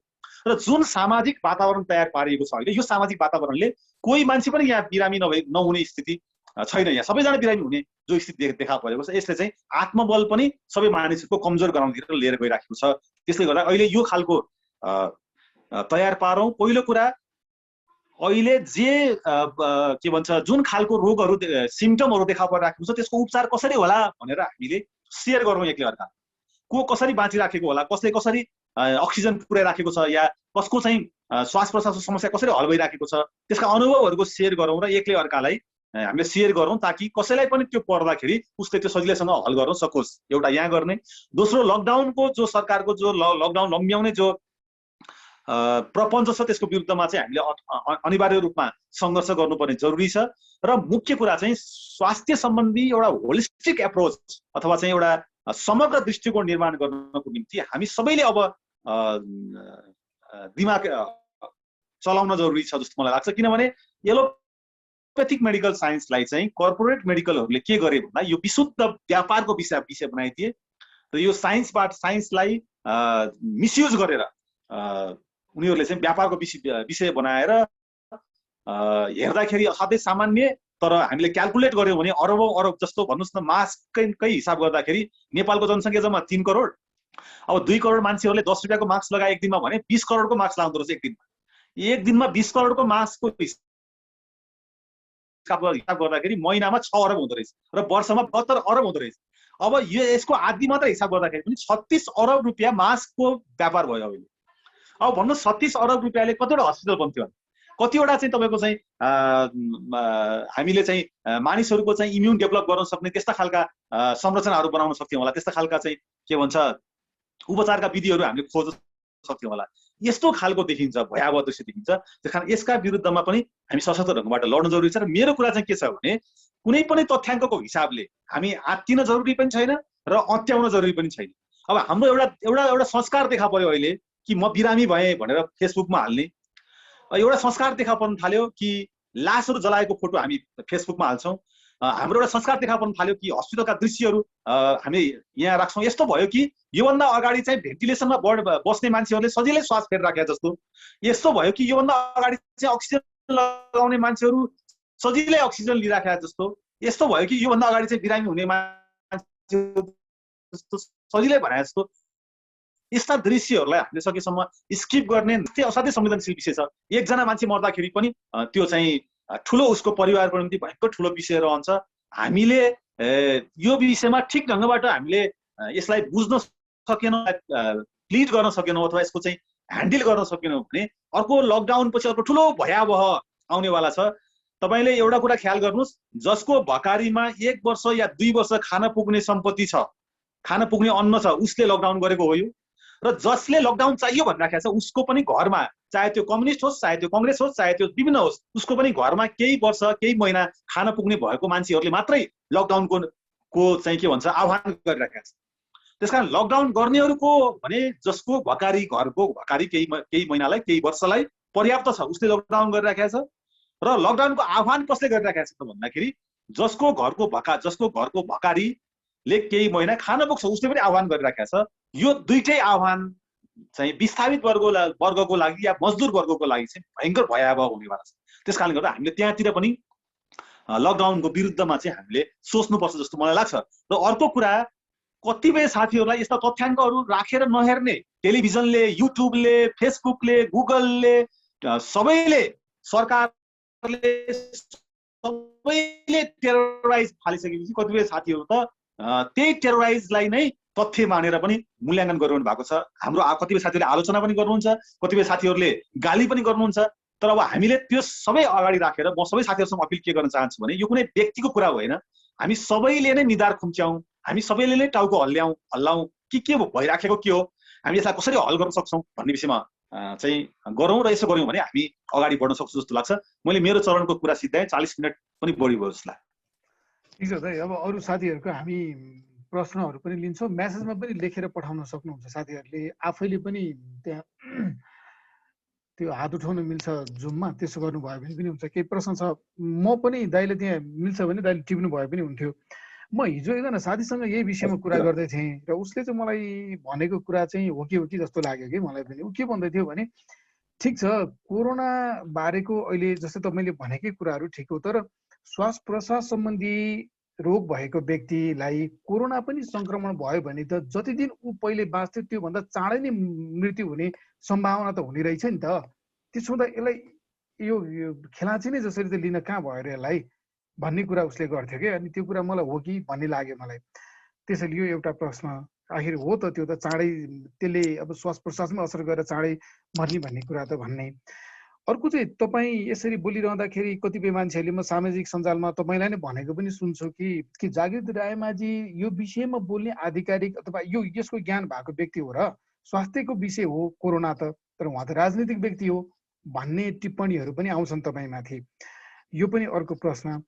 यहाँ ज्वाला भन्ने साथीले लेख्नु भएको छ, उहाँको प्रश्न चाहिँ के छ भन्दा, त्यसो भए सरकारलाई यो भ्रम फैलाएर आफ्नै विरुद्ध अनावश्यक प्रश्नहरू उत्पादन गर्नुको फाइदा के छ त भन्नुभएको छ एउटा। सँगै अर्को प्रश्न उहाँको चाहिँ, हामीभन्दा विकसित देशहरूले पनि कोरोनालाई स्वीकार गरेको अवस्था छ, यो कोरोना स्वीकार गर्नुको फाइदा के छ त उनीहरूलाई भनेर सोध्नु भएको छ। र लोकेन्द्रजीले चाहिँ म भारतको चेन्नईमा छु, म लगायत मेरो परिवारमा कोरोना पोजिटिभ देखिएको छ, यसलाई कसरी ह्यान्डल गर्न सकिएला भनेर सोध्नु भएको छ। अहिले लगभग 4-5वटा यो प्रश्नमाथि हामी तपाईँको कुरा सुन्छौँ, त्यसपछि अरू साथीहरूले आफैले पनि प्रश्न सोध्न सक्नुहुन्छ है। उहाँहरूले यो हात उठाउन मिल्छ। क्षितिज लामिछानेजीले हात उठाइरहनु भएको छ, दोस्रो चरणमा उहाँको प्रश्न लिन्छौँ। हुन्छ दाइ। पहिलो कुरा त हामीले स्वास्थ्य सावधानी नअपनाउने भनेर त कहीँ भनेकै होइन, यो झन् बढी अप्नाउने हो हामी। जस्तो हिजो पनि हामी रुगा खोकी लाग्दाखेरि, मलाई रुगा खोकी लाग्यो भने मलाई रुगा खोकी लागेको छ, मलाई मसँग हात नमिलाउनुहोस् है भनेर भन्छौँ नि हामी, होइन? भनेको त हामीलाई जे लक्षणहरू देखा परेको छ त्यो लक्षणको उपचार त असाध्यै सावधानीपूर्वक गर्नु पर्यो। त्यस कारणले गर्दाखेरि भन्ने कुरा हो, जहाँसम्म कोभिडको कारणले गर्दा सङ्क्रमण बढेको छ, के अरे कुनै श्वास प्रश्वासको समस्या भएको मानिसहरूलाई चाहिँ असाध्यै धेरै गाह्रो भएको छ भनेर भन्दाखेरि चाहिँ यो कस्तो देखिन्छ त भन्दाखेरि, हामीले पिसिआरमा जानु पर्यो। मैले अघि नै भने पिसिआरको विश्वसनीयताको आधारमा यसको इभ्यालुएसन गर्नु पर्यो हामीले, कि जब पिसिआरको विश्वसनीयता नै छैन भनिसकेपछि कोभिडको विश्वसनीयताको बारेमा पनि हामीले प्रश्न चिन्ह खडा गर्नुपर्छ। जस्तो भनेको श्वास प्रश्वासको कारणले गर्दा संसारमा जति मानिसहरूको योभन्दा अगाडि मृत्यु भइराखेको थियो त्योभन्दा बढी मृत्यु अहिले पनि भएको छैन, भनेको अहिले पनि भएको छैन। त्यसले गर्दाखेरि जसले कोभिड यो हो भनेर भनिराखेका छन् उनीहरूले पनि यसका लक्षणहरू यही हुन्, यसका चाहिँ अवधि यही हो भनेर त्यसमा कुनै मूर्त उनीहरूसँग जवाब छैन, जति वैज्ञानिकहरूले यसको विषयमा निकालेका छन्। त्यसले गर्दा कोभिड यो हो भनेर भन्नेहरूको दाबीको आधारमा पनि त्यो चाहिँ ट्याली गर्दाखेरि मिलिराखेको छैन भने चाहिँ हामीले यसलाई यो छ कि छैन या हो कि होइन भनेर हामीले यसको बारेमा बहस गर्ने भन्दा पनि यसको स्तर चाहिँ के छ त भन्दाखेरि यसको सिजनल फ्लू बराबरकै छ, त्यस्तै खालको स्तर छ यसले, जसले कम इम्युनिटी भएकोलाई बढी ह्याम्पर गर्छ र बढी इम्युनिटी भएकोलाई खास धेरै असर गर्दैन। त्यो चाहिँ हिजो पनि त्यस्तो हुन्थ्यो। यो त पिसिआरको अहिले 2020बाट सुरु भएर नै यस्तो भयो, 19बाट सुरु भएर, त्योभन्दा अगाडि पनि यस्तो भइराखेको थियो। योभन्दा अगाडि मान्छेलाई निमोनिया हुँदैन थियो त, योभन्दा अगाडि फोक्सोको प्रब्लम हुँदैन थियो त, योभन्दा अगाडि टाइफाइड हुँदैन थियो त भन्दा भइराखेको थियो, उपचार पनि भइराखेको थियो।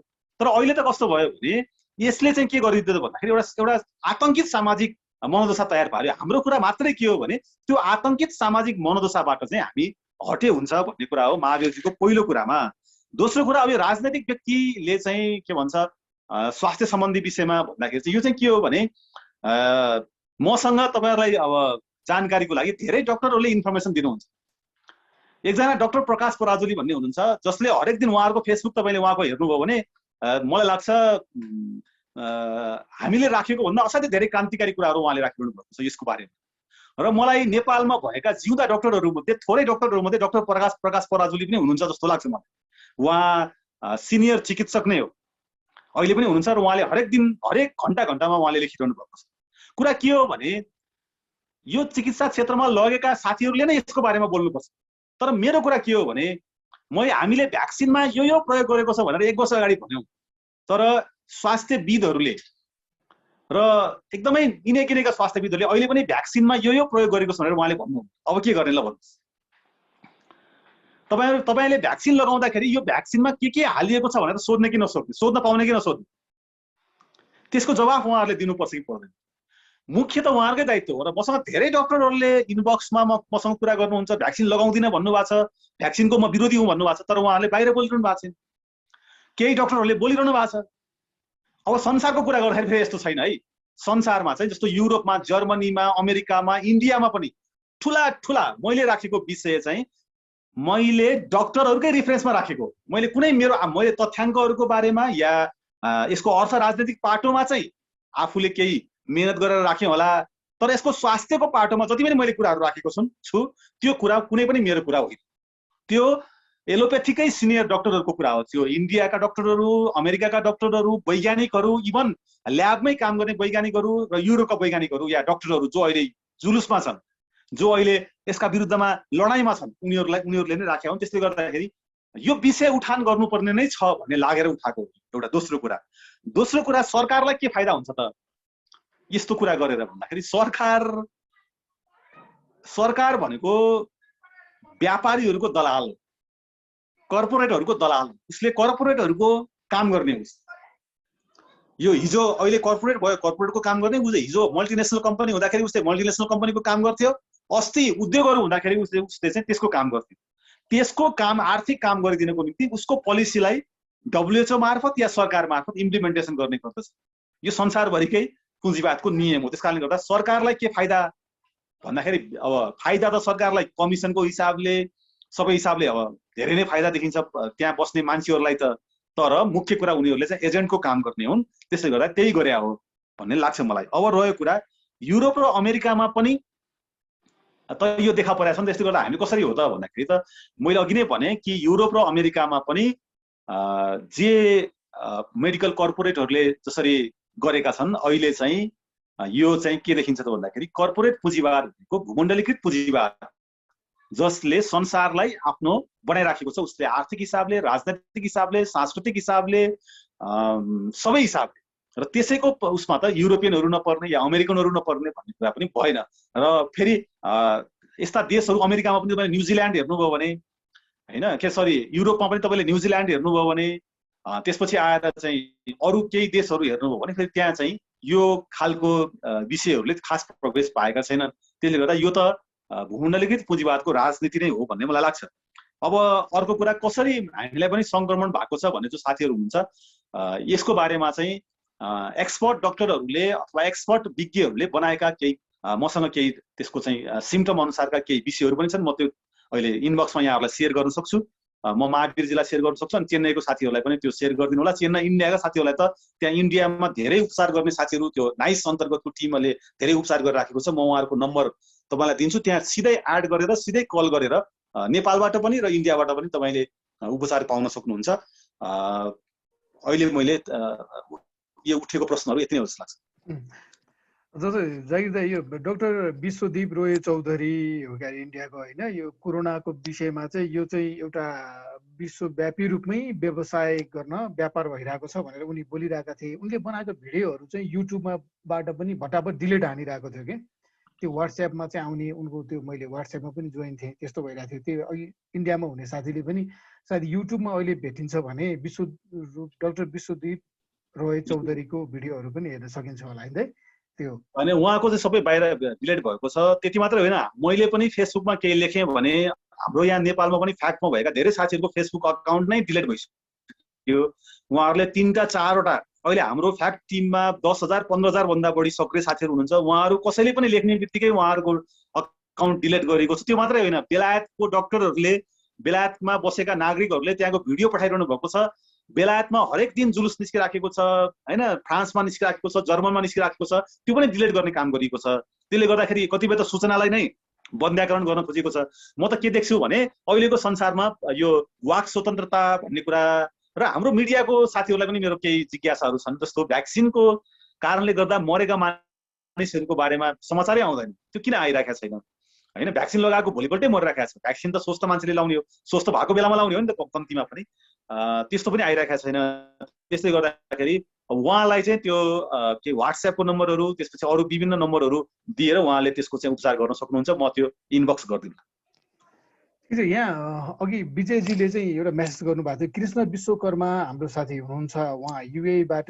कृष्णजी चाहिँ यो कोरोनाको सङ्क्रमणबाट रिकभर हुनुभएको भनेर मेसेजमा लेख्नु भएको छ विजयजीले। त्यसो हुँदा उहाँको के अनुभव सुनाउन भन्नुभएको थियो। कृष्णजी सुनिरहनु भएको छ होला, 5 मिनट जतिमा तपाईँको अनुभव के कस्तो रह्यो यो यसको सङ्क्रमण भएपछि र पुनः तपाईँ ठिक हुनु भएपछि त्यो तपाईँले भनिदिनु भए हुन्थ्यो।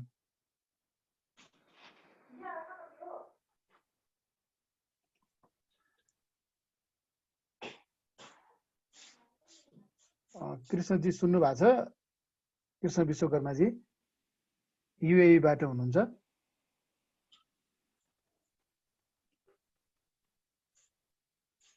ठिक छ केशवजीले उहाँ ड्युटीमै पनि हुनु भएर अलिक गाह्रो भयो कि उहाँलाई जस्तो लाग्छ भिडियो अफ गरेर बसिरहनु भएको छ। यहाँ 3 जना साथीहरूले हात उठाउनु भएको छ। म क्रमैसँग क्षितिज लामिछानेजीलाई पहिला तपाईँको अनम्युट गरेर प्रश्न तपाईँको कुरा के छ राखिदिनु होला। त्यसपछि सी खड्का उहाँको प्रश्न पनि अघि लिएको छ। अर्को थप छ भने अर्को दिलीप दाल कि दल लेख्नु भएको छ। पहिला क्षितिज लामिछानेजीको कुरा सुनौ न।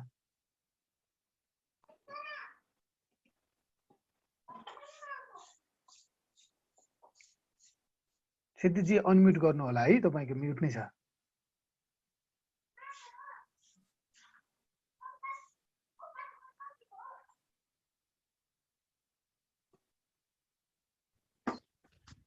नमस्कार, अभिवादन सबै साथीहरूलाई। मैले प्रश्न राख्ने भन्दाखेरि पनि हाम्रा आदरणीय कमरेड जागृत रायमाझीले भन्नुभएको कुराहरूलाई मैले व्यवहारमा देख्दाखेरि गरेको अनुभवहरू सरसर्ती सुनाउन चाहन्छु। जस्तै म पनि धेरै समयदेखि नै खालको कुराहरू गर्दै हिँड्थेँ। अब ग्राउन्ड लेभलमा देख्दाखेरि हामीले यहाँ फेरि चाहिँ दैनिक यति मान्छेलाई कोरोना सङ्क्रमित भयो भनेर भन्छ, तर हामीले देखेका चिनेका मान्छेहरू कोही पनि हुँदैन। ग्राउन्ड लेभलमा हाम्रै गाउँघरतिर हेर्दाखेरि त्यस्तो अवस्था देखिँदैन। जब 2019 को सुरुवात चाइनाबाट भयो, त्यति भिडियोहरू ठाउँ हल्ने, मान्छेहरू मुर्छा पर्ने, आमाले छोरीलाई हावामा हक गरेका यस्ता संवेदनशील भिडियोहरू उनीहरूले प्रचार बनाएर जसरी प्रोपोगान्डा गरे। अनि यस्तो चाहिँ अहिले यो 2019 देखि अहिलेसम्म अनि यस कुराहरूले कमरेड भएको कुरालाई नै पुष्टि गरे जस्तो लाग्छ। र अनि यसरी सरसर्ती देख्दाखेरि पनि त अहिलेको मेडिकल एलियोपेथिक्समा हाम्रा कतिपय स्वास्थ्य सम्बन्धी समस्याहरूको समाधान, यसको विकल्पको बारेमा सोच्नुपर्छ भन्ने कुरा चाहिँ मलाई पहिलादेखि लाग्थ्यो। हाम्रो सरमार डाक्टर राय चौधरीको केही भिडियो महावीरले भन्नुभएको जस्तै धेरै जस्तो भिडियोहरू युट्युबबाट हटाइएको, फेसबुकबाट हटाइएको, उहाँको पेजहरू ब्लक गरेको, च्यानलहरू ब्लक गरेको पनि देखिएको छ। त्यही हो मैले पनि भन्न खोजेको कुराहरू हो। साथीहरूलाई आफ्नो अनुभव। हस्, धन्यवाद। हस्, धन्यवाद। सी खड्का भन्ने साथीको अघि तपाईँले मेसेज पठाउनु भएको क्वेसन चाहिँ मैले राखेँ। थप केही छ तपाईँको? तपाईँले हात उठाउनु भएको भएर राखिदिनुहोस् न है। 2 मिनट जतिमा कुरा राखिदिनुहोस् ल। नमस्ते दाइ, सबजनालाई अब के नमस्ते। मेरो प्रश्न चाहिँ के भन्दा होइन, अब जस्तो उहाँले भन्नुभयो होइन कि यो मास्क हुन्छ नि, मास्कले चाहिँ के अरे शरीरमा चाहिँ कार्बन डाइअक्साइड जम्मा गर्छ अरे होइन। अनि मास्कले चाहिँ होइन कसरी चाहिँ कार्बन डाइअक्साइड शरीरमा जम्मा गर्छ यस्तो अब उहाँले भन्नुहुन्छ होला कि मास्क लगाउँदाखेरि मुखबाट सास फेर्दाखेरि चाहिँ होइन अनि कार्बन डाइअक्साइड मुखमै या त्यसरी हुन्छ होला, मतलब एउटा सोचाइ होइन। तर खासमा त मास्कको फाइदाहरू त त्यो मात्र होइन नि त, मास्कको फाइदा त मास्कको त्यो मात्र होइन नि त। जस्तो उहाँले भन्नुभयो दुईवटा मात्र पाल छ जुन सास फेर्न सक्छ, एउटा मुख अर्को नाक होइन। तर यो कसरी शरीरमा 7वटा पाल छ जुन जसले चाहिँ सास फेर्छ। जब नाक र मुख दुवै बन्द गर्दा पनि मान्छे त्यतिखेरै मर्दैन। किनकि अरूबाट पनि सास लिन्छ। 2, 3, 4, 5 मिनटसम्म पनि बाँच्न सक्छ बिना सास लिएर। बिना नाक मुख बन्द गरेर किन बाँच्छ त? 2वटा पुल मात्र भएको भए त नबाँच्न पर्ने, त्यतिखेरै मर्न पर्ने उउँदा बित्तिकै होइन। एउटा त्यो प्रश्न भयो। अनि अर्को चाहिँ त्यो ट्याकिप्निया जुन भन्नुभएको थियो नि होइन, ट्याकिप्निया भनेको चाहिँ खासमा के हो? ट्याकिप्निया भनेको त जुन यो रेस्पिरेटरी रेट हुन्छ जुन मान्छेको शरीरमा होइन, रेस्पिरेटरी रेट चाहिँ नर्मल भन्दा माथि गयो भने त्यो ट्याकिप्निया हो होइन। अनि त्योभन्दा त्यो ट्याकिमिया हो। जब अब त्यो भन्न खोजेको त ठिकै हो, जस्तो अब त्यो उहाँले भन्नुभयो कि अब त्यो सास छिटो छिटो फेरिन्छ, सास छिटो छिटो फेर्छ, अनि त्यसपछि अब भयावह त्यो के अरे त्रासले गर्दा डरले गर्दा सास एक्साइटेड मतलब बढी एक्साइटेड भएर त्यो हुन सक्ने सम्भावना हुन्छ होइन, तर त्यति धेरै असर त हुँदैन नि। जस्तो ट्याकिप्नियाको त अनि ट्याकिप्निया अनि एउटा अर्को हुन्छ ट्याकिकार्डिया भन्ने। ट्याकिकार्डिया भनेको चाहिँ यो शरीरको मुटुको रेट जुन हुन्छ नि, मुटुको रेट चाहिँ बढी छिटो छिटो छिटो छिटो नर्मलभन्दा बढी हुनु चाहिँ ट्याकिकार्डिया हो। अनि ट्याकिप्निया भनेको खड्काजी यसो गरौँ न, मैले 2 मिनेटको अलार्म लाएरै तपाईँहरूलाई समय यहाँ छुट्याएको हुन्छु के, तपाईँको समय सक्यो के गर्ने। तपाईँको इम्पोर्टेन्ट नै हो भने अलिकति 1 मिनेट थपौँ, नत्र के छोड्न मिल्छ भने।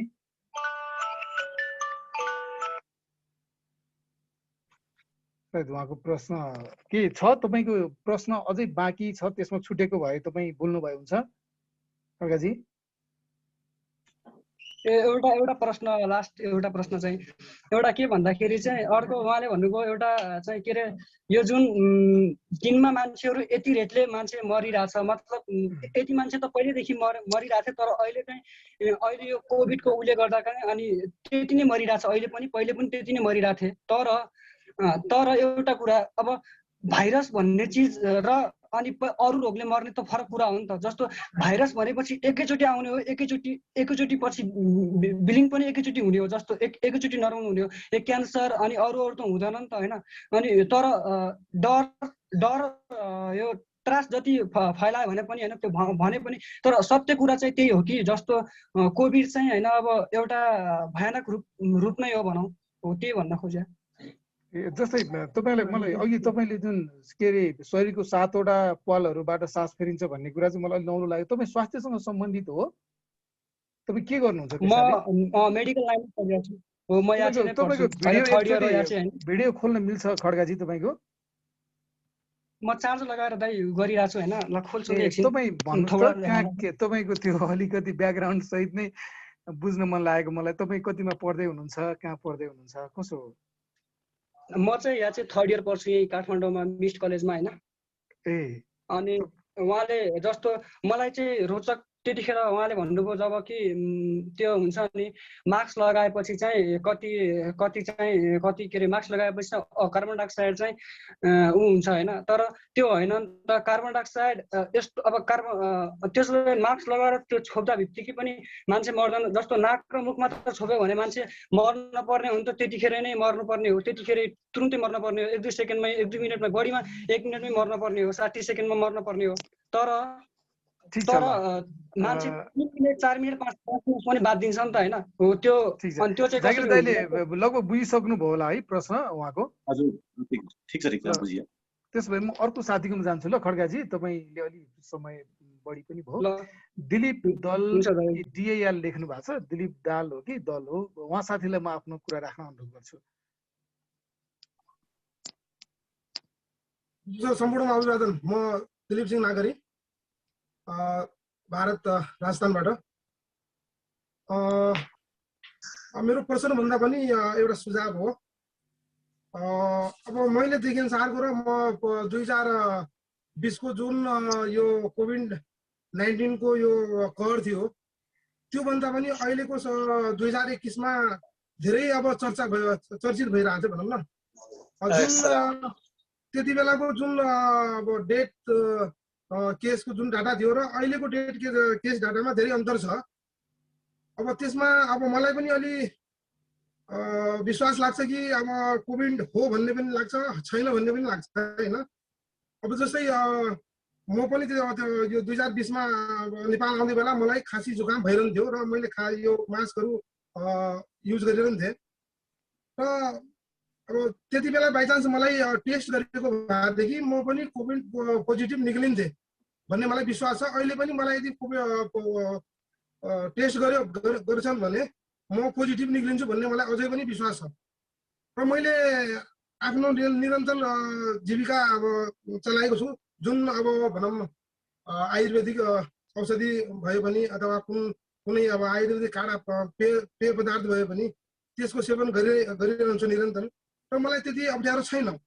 त्यस्तै अब हिजो अस्तिकै समयमा मेरो घरमा पनि अब 4-5वटा बच्चाहरूलाई अब अलिकति ज्वरो आउने काम भयो र त्यसमा ज्वरो आउने बित्तिकै नै यदि औषधि उपचार हुन्छ भनेपछि त्यो ज्वरो रुक्छ र त्यो बिमारी अगाडि बढ्दैन।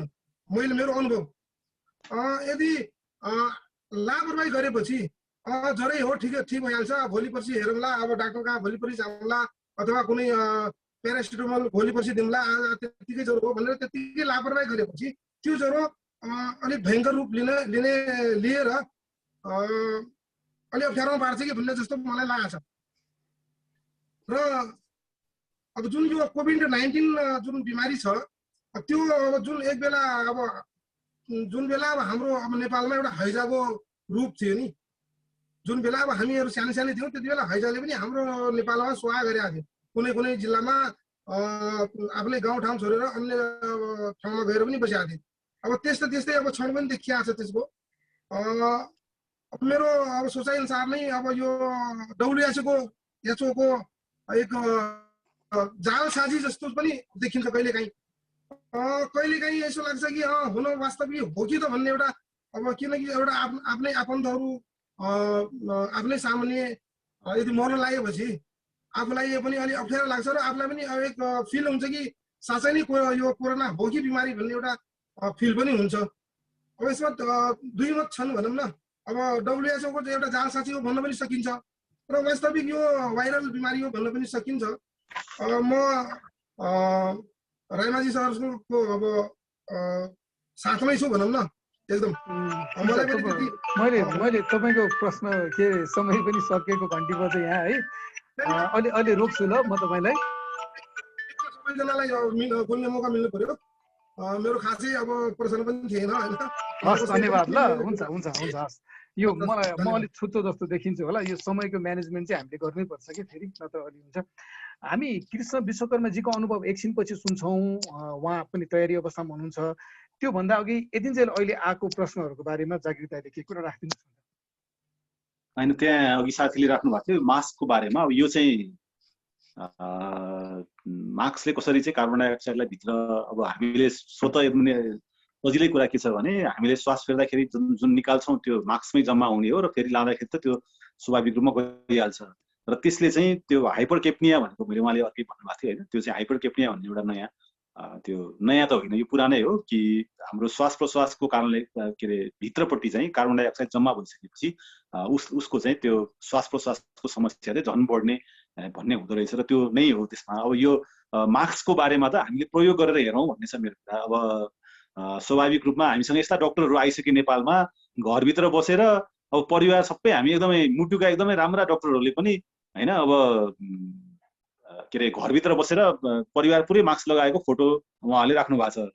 अब मेरो फेरि स्वास्थ्य कर्मी साथीहरूलाई असाध्यै धेरै ठुलै सम्मान म गर्दछु, किनभने अहिले यो बिचमा हस्पिटलमा डक्टरहरूले गरेको दुःख, नर्सहरू होइन, मलाई चाहिँ ट्राफिक प्रहरी र नर्स देखेपछि सबभन्दा बढी नेपालको कन्टेक्स्टमा त ट्राफिक प्रहरीहरूले गरेको दुःख र यो नर्सहरूले गरेको दुःख देख्दाखेरि त त्यसको संवेदनाको कुरा गर्दाखेरि त्यो कसरी त्यसको चर्चा गर्ने निकै नै छ। तर हामीले फेरि पनि के हो भने भावनात्मक कुरा आफ्नो ठाउँमा छँदैछ, तर जे कुरा फेरि वैज्ञानिक कुरा हो, जे विज्ञानसम्मत कुरा हो त्यसलाई हामीले त्यही हो भनेर भन्न सक्ने हुन्छ र आफूलाई लागेको सत्य त फेरि गर्नै पर्ने हुन्छ। विभिन्न प्रयोगहरू गरेर हेर्दाखेरि र इभन हामी आफूले महसुस गर्दाखेरि पनि 1 घन्टा 2 घन्टा 3 घन्टा लगातार लगाउँदाखेरि हामीलाई हुने महसुस आफैलाई पनि त्यो निकै जटिल महसुस सबैले गरिराखेकै छ। र तर अब विडम्बना के भइदियो भने यहाँ त कतिसम्म भने 3टा 4वटा मास्क लगाएर बजारमा हिँड्ने र डक्टरहरूले नै 2टा 3टा मास्क लगाऊ भनेर पनि भनेको पनि देखियो होइन। अब यो चाहिँ निकै नै ठुलो भयावह र डरलाग्दो यसले चाहिँ दिन्छ। अब जुन यो 7वटा उसबाट जाने भन्ने कुरा चाहिँ अब त्यो चाहिँ हामीसँग इन्द्रियहरू चाहिँ हुने चाहिँ त्यो उहाँले भनेको कुरा हो, तर श्वास प्रश्वासको काम त्यो सबै 7वटाले गर्छ भन्ने कुरा चाहिँ हामीले त्यसलाई फेरि अर्को नयाँ हामीले त्यसको खोज गर्नुपर्ने हुन्छ। श्वास प्रश्वासको या यो शरीरभित्र त्यो गर्ने कुरा चाहिँ त्यसको हामीले फेरि खोज गरौँला, उहाँले राखेको कुरामा पनि खोज गरौँला। तर फेरि मास्कले क्षति गर्छ भन्ने कुरा त त्यो फेरि भनै भयो, त्यो चाहिँ फेरि हो नै। अब अर्को कुरा चाहिँ जस्तो त्यो हाम्रो उसको साथीले राख्नुभयो कि हामी अब यसो कहिलेकाहीँ हो जस्तो पनि कहिलेकाहीँ हुँदैन जस्तो पनि भन्दाखेरि र टोटल डेथ रेटलाई हेरेर हामी कसरी क्यालकुलेट गर्न सक्छौँ त भन्दाखेरि हामीले हेर्ने मैले भने नि त्यही तिनवटा नै आँखा नै हो। हामीले यसको मृत्यु दर कति छ, यसको गुणात्मक संक्रमण दर कति छ, एउटा मात्रै कुरा के हो भने 95%मा अब यो इन्डिभिजुअल जाँदाखेरि त विभिन्न मानिसहरूलाई विभिन्न समस्याहरू छ होइन। उसको किन स्वास्थ्य भनेको के हो भने एउटा होलिस्टिक उसको अवस्थिति हो कि उसको आर्थिक स्थिति कस्तो छ, उसको मानसिक स्थिति कस्तो छ, उसको शारीरिक स्थिति कस्तो छ, उसको हिस्ट्री कस्तो हो स्वास्थ्यको, यो सबै कुराको कम्बिनेसन हो नि त एउटा मान्छेको स्वास्थ्य भनेर त होइन। कोभिड लाग्ने या अरू केही लाग्ने भन्ने बित्तिकै यताउति हुने भन्ने कुरा होइन। उसको समग्र हिस्ट्री के हो भन्ने कुराले पनि निर्धारण गर्छ। तर हामीले हेर्ने भनेको त 95% मानिसहरू कसरी रिकभर भयो भनेर हेर्ने हो नि होलिस्टिक रूपमा हेर्दाखेरि त, या 98% मान्छेहरू चाहिँ कसरी रिकभर भयो त भन्दाखेरि त उनीहरू त फेरि सामान्य आफ्नो खानपानबाटै भए। कसैलाई त साह्रै जटिल भएको छ, कति साथीहरूले त निकै नै दुःख पनि भएको छ उहाँहरूलाई, तर फेरि 95% मान्छेहरू या 90% मान्छेहरूलाई त उनीहरूले सहजै ढङ्गबाट यसको चाहिँ हल गरिराखेका छन् भन्दाखेरि त मुख्य कुरा चाहिँ त्यो हो। त्यसकारण जति लक्षणहरू छन् लक्षण अनुसारको उपचार त हामीले फेरि सावधानीपूर्वक गर्नै पर्यो भन्ने नै हो त्यो। त्यसमा त हामीले कहीँ यताउति गर्ने कुरा भएन। र अब जहाँसम्म एलोपेथी मेडिकलको जो कुरा छ यसमा त हामीले फेरि अघि नै भने मैले कि व्यापारीहरूको पन्जाबाट, खास गरिकन मेडिकल कर्पोरेटहरूको पन्जाबाट नहटाएसम्म यो साइन्स चाहिँ हुँदैन। अब साइन्स त सबै कुरा साइन्स हो। अब साइन्स त तपाईँको चाहिँ E=mc² पनि आइन्स्टाइनको साइन्स नै हो, तर अमेरिकाले प्रयोग गरेर जापानलाई हानिदियो होइन। त्यही साइन्स प्रयोग गरेर अब त्यो पनि साइन्स प्रयोग गरेर हानिदियो भनेर भन्न त मिलेन। कतिपय चाहिँ यसलाई प्रयोग जसरी दुरुपयोग भएको छ त्यो चाहिँ गलत हो भन्ने कुरा हो। र यो त साइन्स नै होइन भन्ने मुख्य कुरा हो कि जेलाई साइन्स भनिएको छ PCR, मास्क, सेनिटाइजर र तपाईँको खोप भनेर गएको छ त्यो चाहिँ देखिँदैन। मैले अघि महावीरजीलाई एउटा त्यो के अरे डेटा हेर्न बिर्सेछु। 1982 बाट सुरु भएर छ क्या HIV को रोग। अहिले HIV बाट चाहिँ संसारमा अहिले चाहिँ 10 लाख मानिसको मृत्यु हुँदो रहेछ। त्यो चाहिँ एउटा यो क्यान्सरको अनि उसको किन चर्चा गरेन भन्ने सन्दर्भमा चाहिँ क्यान्सरको भ्याक्सिन बनाउन नमिल्ने रहेछ होइन। अनि भ्याक्सिन बनाउन नमिल्नेहरूकोबाट त धेरै व्यापार हुने कुरा भएन। अनि त्यसले गर्दाखेरि उनीहरूलाई त्यसलाई धेरै आतंकित बनाएन। जब मानिसहरू मर्ने भनेको त सामान्य कुरा होइन। अब श्वास प्रश्वासकै रोगबाट त्यत्रो मानिसहरूको मृत्यु भइरहेको छ।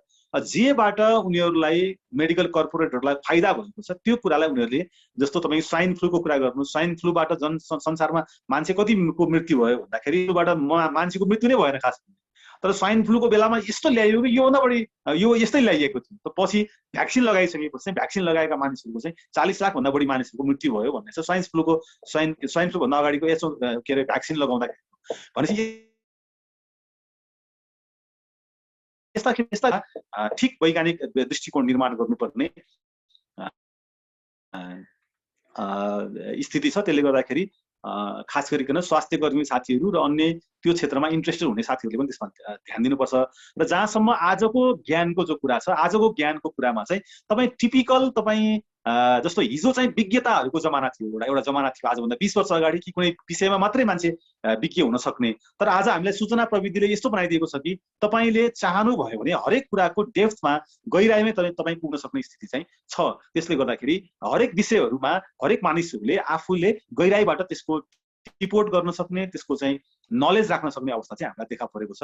त्यसले गर्दा हामी सबैको विषय हो। र मुख्य कुरा त हामी जे कुरा गरिराखेका छौँ कि स्वास्थ्य हामी सबैको सरोकारको विषय हो र स्वास्थ्यमा जे भइराखेको छ त्यसमा हामी अत्यन्तै गम्भीर पनि हुनुपर्छ भन्ने नै हो। अब चाहिँ म कृष्णजीको अनुभव सुन्ने भनेर हामी अघिदेखि भनिरहेको थियौँ। कृष्णजी मलाई सुनिरहनु भएको छ भने तपाईँले आफ्नो अनुभव 5 मिनट जतिमा राखिदिनुहोस् न ल। म यहाँ टाइम नै सुरु गरेर भन्छु तपाईँलाई। कृष्णजी अनम्युट गरिदिनु होला है, तपाईँको म्युट छ।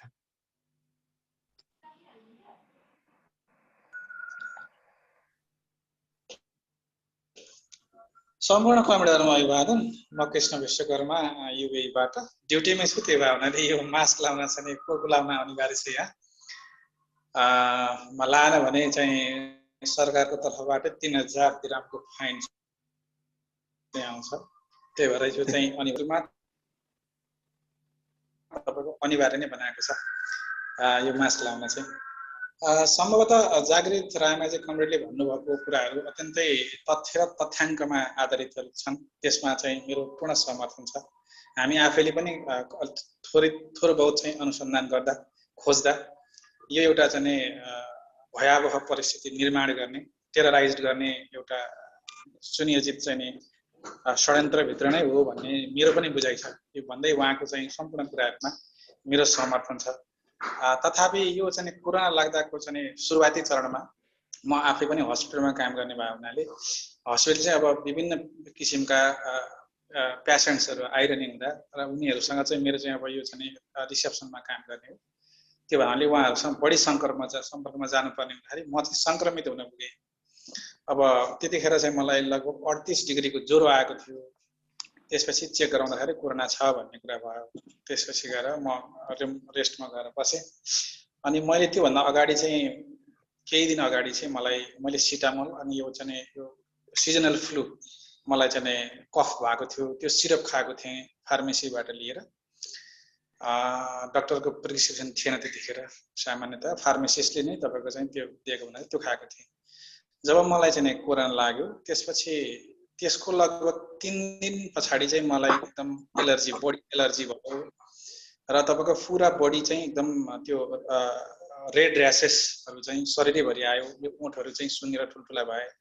म चाहिँ आफै पनि डराएँ, साँच्चै यो कोरोना भन्दा खतरनाक पो रहेछ कि भन्ने कुरा पनि भयो। यो चाहिँ धन्दै आजभन्दा 1 वर्ष अगाडिको कुरा हो।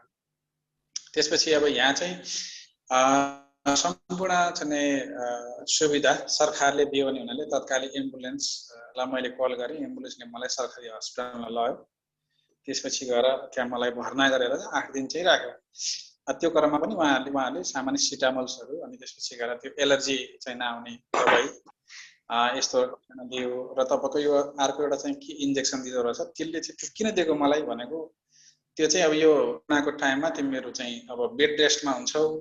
त्यो बेड रेस्टमा हुँदाखेरि चाहिँ त्यो चाहिँ यो ब्लड सर्कुलेसन चाहिँ कम हुन्छ होइन। त्यो भएनाले त्यो ब्लड सर्कुलेसन चाहिँ टप टु बटन गराउनको लागि यो चाहिँ भ्याक्सिन चाहिँ हामी के अरे सरी यो सिरिन्ज चाहिँ दिनुपर्ने हुन्छ भनेर पेटमा मलाई दिनै पछि चाहिँ एउटा सिरिन्जले 8 दिनसम्म चाहिँ मलाई पेटमा एउटा सिरिन्ज दिन्थ्यो। त्यसपछि मैले कोरोना सम्बन्धीको कुनै किसिमको चाहिँ टेन्सन पनि लिएन। अधिकांश समयहरू चाहिँ मैले किताबहरूमा बिताएँ।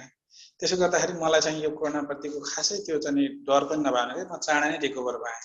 त्यो लगातार 3 पल्ट मलाई चाहिँ कोरोना चाहिँ टेस्ट भयो। त्यसपछि मलाई नेगेटिभ आयो। त्यसपछि म चाहिँ डिस्चार्ज भएर फेरि 15 दिन क्वारेन्टाइनमा राखियो। त्यसपछि अहिलेसम्म मलाई चाहिँ अब त्यस्तो चाहिँ सधैँ अब तपाईँको धन्दै लगभग 400-500 पेसेन्ट्सहरू यहाँ हस्पिटलमा आइरहन्छन्। तिनीहरूसँग अब सबभन्दा पहिलो फ्रन्ट लाइनर भएको हिसाब सबभन्दा पहिलो चाहिँ उहाँहरू मैले सम्पर्क गर्ने व्यक्ति चाहिँ मै हो। उहाँहरू आउनुहुन्छ, बुझ्नुहुन्छ। त्यसपछि गएर मैले भन्नुपर्ने हुन्छ। त्यो भावनाले पनि मलाई चाहिँ कोरोना भनेको चाहिँ एउटा चाहिँ एउटा टेरराइज गर्ने एउटा चाहिँ मेथड हो होइन। नत्र भने अधिकांश समय मेरो हातहरू नाकमै गइरहन्छ, मुखमै गइरहन्छ, आँखामा गइरहन्छ होइन। त्यति भएपछि त फेरि मलाई पुनः सङ्क्रमित हुनुपर्ने हो म। अब हाम्रो यहाँ चाहिँ लगभग हस्पिटलले नै 2 हप्तामा एकपल्ट अनिवार्य सबै स्टाफहरूको चाहिँ कोरोना गराउने चाहिँ विधि अपनाएको छ। म चाहिँ प्रत्येक 15 दिनमा चाहिँ कोरोना टेस्ट गराउँछु। अहिलेसम्म लगभग अब 5-6 महिना लगातार भइसक्यो। मलाई अहिलेसम्म त्यस्तो चाहिँ छैन। त्यसो भए हुनाले पनि मलाई चाहिँ यो कोरोना चाहिँ एउटा चाहिँ सुनिश्चित चाहिँ टेरराइजेस फैलाउनको लागि विश्वव्यापी रूपमा हो भन्ने लाग्छ। तर यहाँ चाहिँ कस्तो छ भन्दा तपाईँको चाहिँ सरकारकै तर्फबाट हरेक मान्छेलाई तपाईँको चाहिँ क्याम्पमै गएर तपाईँको चाहिँ उस्तै परि बाटामा समातेर बाटैमा चाहिँ कसैले गरेन भने पनि तपाईँको बाटैमा रोकेर भए पनि ल हिँड चाहिँ चेक गर्न भनेर क्याम्पेनमा लगेर चेक गराएर तपाईँको चाहिँ स्वाब टेस्ट दिएर चाहिँ छोड्छ। एउटै मान्छेले धन्दै तपाईँको चाहिँ 1 महिनामा एकपल्ट नभए 2 पल्ट अनिवार्य चाहिँ टेस्ट गराउनै पर्ने यहाँको चाहिँ सरकारको चाहिँ एउटा विधि विधान छ। त्यो भावनाले पनि यहाँका मान्छेहरू त्यति साह्रै कोरोनाप्रति चाहिँ डराएका चाहिँ छैनन् र स्थिति होइन। अन्त्यमा चाहिँ मैले अब जो हाम्रो रायमाझी सरले भन्नुभएको तथ्याङ्कहरूमा चाहिँ मेरो चाहिँ सहमति छ। मलाई पनि के लाग्छ भने यो चाहिँ कोरोना भन्नेको एउटा चाहिँ भयावह स्थिति फैलाउने एउटा सुनिश्चित षड्यन्त्र नै हो भन्ने लाग्छ।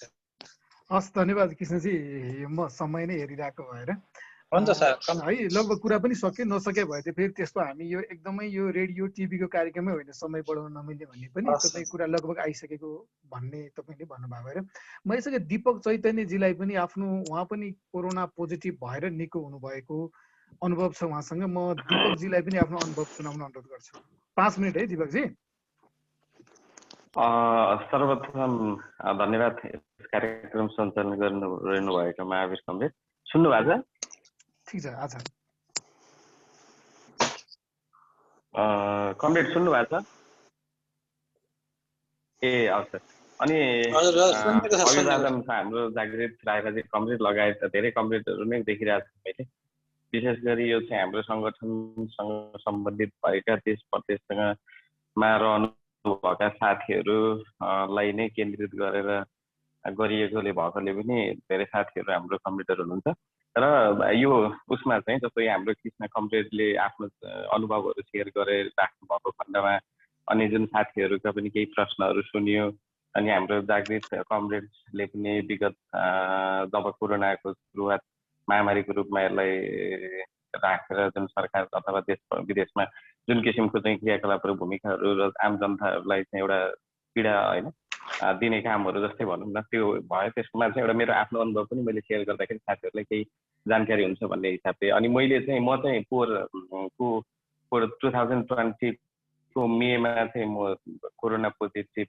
मलाई देखाएको थियो अनि मैले चाहिँ त्यस्तो अब खासै यस्तो कुराहरू यो फेसबुकमा राख्ने साथीहरूसँग धेरै त्यस्तो सेयरहरू पनि गरिनँ मैले र किन पनि नगरेको भन्दाखेरि अब जस्तै जुन एउटा कोरोनालाई चाहिँ एउटा महामारीको रूपमा जसरी एउटा हल्ला गरेर मान्छेहरूले डर त्रासको रूपमा भयभीत बनाउने काम हो त्यसलाई चाहिँ उत्साहित गर्नु हुँदैन भन्ने किसिमले पनि मैले नराखेको र मेरो चाहिँ कस्तो भयो साथीहरू 4 जना हामी बस्थ्यौँ 4 जनामा चाहिँ एकजनालाई चाहिँ एकदम निस्लोटै ज्वरो भएर हस्पिटल गयो तर हामीलाई चाहिँ केही पनि भएको थिएन अनि त्यो बेलामा चाहिँ रुममा बस्ने साथीहरू सबैले नै टेस्ट गर्नुपर्छ भन्ने भएकोले गर्दाखेरि जाँदाखेरि 4 जना मध्येमा एकजना त पहिल्यै बिरामी भएर कोरोना पोजिटिभ देखाएको थियो अनि पछि हामी 3 जना साथीहरू गइसकेपछि चाहिँ अनि त्यहाँनिर अब एकदम त्रासमय वातावरण थियो त्यतिखेर अब कोरोना लाग्यो भन्ने बित्तिकै त अब जुन किसिमको एउटा तिरस्कार गर्ने होइन हेर्ने दृष्टिकोणहरू सबै ठाउँबाट एउटा त्यो थियो अनि त्यहाँनिर चाहिँ 2-3 वटा मास्कहरू चाहिँ एकदम लगाइराख्ने अनि कतैबाट हावा लिक भएर कतै छिर्छ किनभने हस्पिटलमा पनि जुन कोरोना सङ्क्रमित हरूको चेक गर्ने भनेर जुन डाउट लागेका मान्छेहरूको सङ्ख्या चाहिँ धेरै भएकोले गर्दाखेरि मैले चाहिँ त्यहाँ धेरै सेनिटाइज प्रयोग गर्ने अनि हातले मास्कहरू पनि एकदम चेन्ज गरेको गर्ने अनि एकदम कतैबाट केही छोइयो कि केही भयो कि भनेर एकदम धेरै चाहिँ मुखमा अलिकति नाकतिर अलिकति वरपर जाने भएकोले गर्दाखेरि मलाई चाहिँ के लाग्यो भन्दाखेरि त्यहाँबाट पनि त्यो सङ्क्रमण ममा भयो कि भन्ने भयो तर सधैँ बस्ने फेरि हामी 4 जना बस्ने मध्येमा 2 जना साथीहरूलाई चाहिँ देखाएन एकजना त पहिले बिरामी हुनुभएको थियो र पछि मलाई चाहिँ देखायो फेरि र त्यो 4 जना साथीहरू मध्येबाट पनि फेरि हामी त्यो कोरोना टेस्ट गरेर आइसकेपछि त्यो कोरोना नभएका र भएका साथीहरू चाहिँ फेरि 1 हप्ता जति बस्यो फेरि त्यो 2 जना साथीहरूलाई चाहिँ देखाएन हामीसँगै बस्ने खाने यताउता गरिराखेका थियो फेरि त्यहाँनिर पनि सरेन अनि त्यस पछाडि चाहिँ हस्पिटलमा गइयो मलाई चाहिँ त्यस्तो केही पनि समस्याहरू पनि देखाएको थिएन 1 हप्तासम्म त्यस पछाडि चाहिँ 2 दिन जति चाहिँ एकदम शरीर दुख्ने र कसैले चाहिँ एकदम 4-5 जना मिलेर एकदम शरीरमा भकुरे मार भकुरे जस्तै गरेर 2 दिन जति चाहिँ एकदम गाह्रो भयो र अन्य अलिकति 3-4 दिन जति कफ भयो त्यसभन्दा बाहेक चाहिँ केही पनि अब मैले त्यतिखेर तातो पानीहरू धेरै जति धेरै तातो पानी खान सक्ने गरी तातो पानी लिएँ त्यतिखेर अलिकति रिलिफ भयो जस्तो फिल हुन्थ्यो कफको लागि र शरीर पनि 4-5 दिन पछाडि चाहिँ पुरै दुख्नलाई कम भयो अनि त्यसको हामी 15 दिन क्वारेन्टाइनमा बसेर निस्किसकेपछि चाहिँ शरीरमा चाहिँ एक किसिमको तागतै छैन बलै छैन एकदम हल्का फिल हुने कि उठाउने बोक्ने हिँड्न पनि मन नलाग्ने गल्ने जस्तो किसिमको गतिविधिहरू चाहिँ ममा भयो र मेरो अनि अन्य साथीहरूको हकमा पनि हाम्रो झन्डै धेरै साथीहरूको सङ्ख्या थियो त्यहाँ 200 सङ्ख्या भएको साथीहरूको हाम्रो एउटा जस्तै बस्ने अपार्टमेन्ट भएकोले गर्दाखेरि त्यहाँ भएका सबै साथीहरू जाँदाखेरि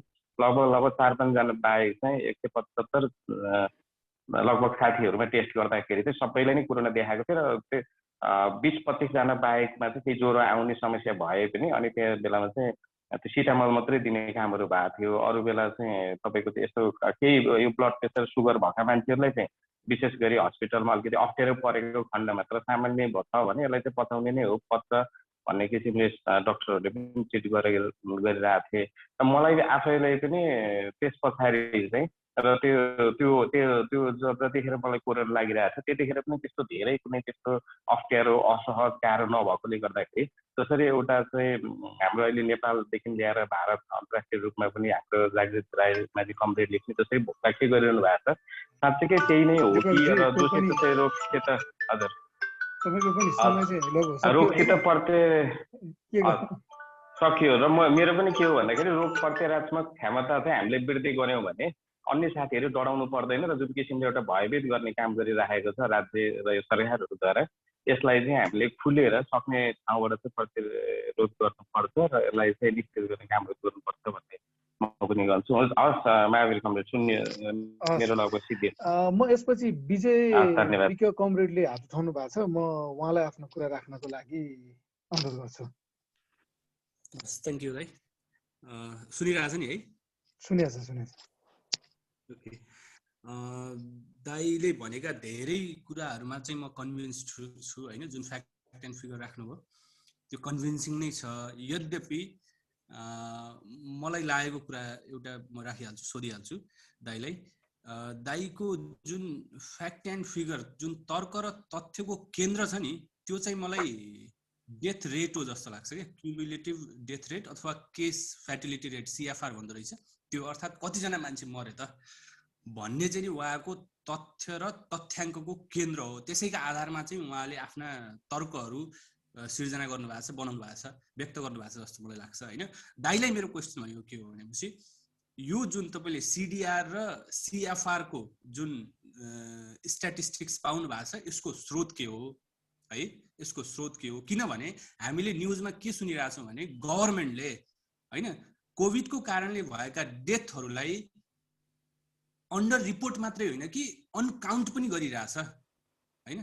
आफ्नो चाहिँ नि सिस्टमको फेलियर, सिस्टमको चाहिँ नि जुन तरिकाले सिस्टम एक्सपोज भएको छ त्यसलाई ढाक्नका लागि, छोप्नका लागि होइन, सरकारको पर्फर्मेन्समाथि चाहिँ क्वेसन उठ्ला भनेर चाहिँ नि कतिपय कोभिडको कारणले भएका डेथहरूलाई अन्डर रिपोर्ट मात्रै होइन कि अनकाउन्ट पनि गर्ने भइरहेको छ भने, जस्तै मेरो सम्पर्कमा मात्रै भएका लगभग मैले झन्डै 10 जना मान्छेलाई चाहिँ मैले कोभिडकै कारणले आई हेभ अलरेडी लस्ट होइन, मैले गुमाइसकेँ।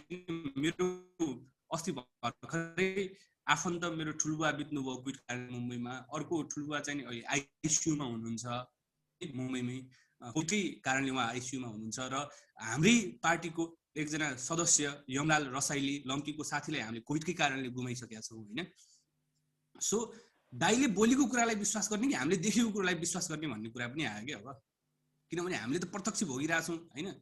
दाइले एउटा कुरा गरिरहनु भएको छ र अर्को कुराले चाहिँ नि हाम्रो जिन्दगी नै हमेसाको लागि चाहिँ नि चेन्ज भइरहेछ होइन। त्यस कारणले यो हो चाहिँ के त, र मैले भनेको जस्तै मेरो ठुलबुवाको डेथ त्यहाँ काउन्ट भएन होला त्यो डेटामा होइन, कुल मृत्यु दरमा चाहिँ नि मलाई लाग्दैन कि मेरो ठुलबुवाको डेथ चाहिँ नि काउन्ट भएन होला, यमलाल रसाइलीजीको डेथ चाहिँ त्यहाँ काउन्ट भएको छैन होइन, र त्यहाँ हाम्रो निश्चलजीको बुवाको पनि कोभिडकै कारणले डेथ भएको मैले सुनिरहेको छु, उहाँको बुवाको डेथ पनि। सो यो डेथ रेटको आँकडामै त कतै गोलमाल भइरहेको छैन, गडबडी भइरहेको छैन? मेरो दाइलाई क्वेसन है। Thank you. र अब यति विषयमा जागिर दाइको कुरा सुनौँ, अनि अरू साथीहरू हुनुहुन्छ भने उहाँहरूले पनि यो जुममा हात उठाउन मिल्ने एउटा अप्सन हुन्छ, त्यो गरिदिनु होला कि मेसेज लेखिदिनु होला म बोल्छु भनेर, अनि त्यसरी पालो त्यसो गरौँ ल। ल जागिर दाइ तपाईँ कुरा सुनौँ।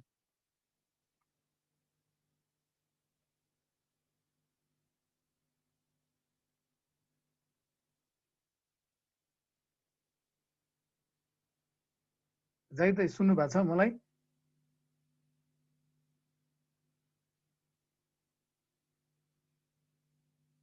मेरो आवाज आएको छ कि? जागिर दाइ आवाज आएको छ मेरो त्यहाँ? आवाज आएको छ तपाईँको, मैले त सुनिरहेको छु। ए जागिर दाइ ल म जागिर दाइको म्युट भएर छ दाइ, म्युट भएको छ तपाईँको। म्युट भएको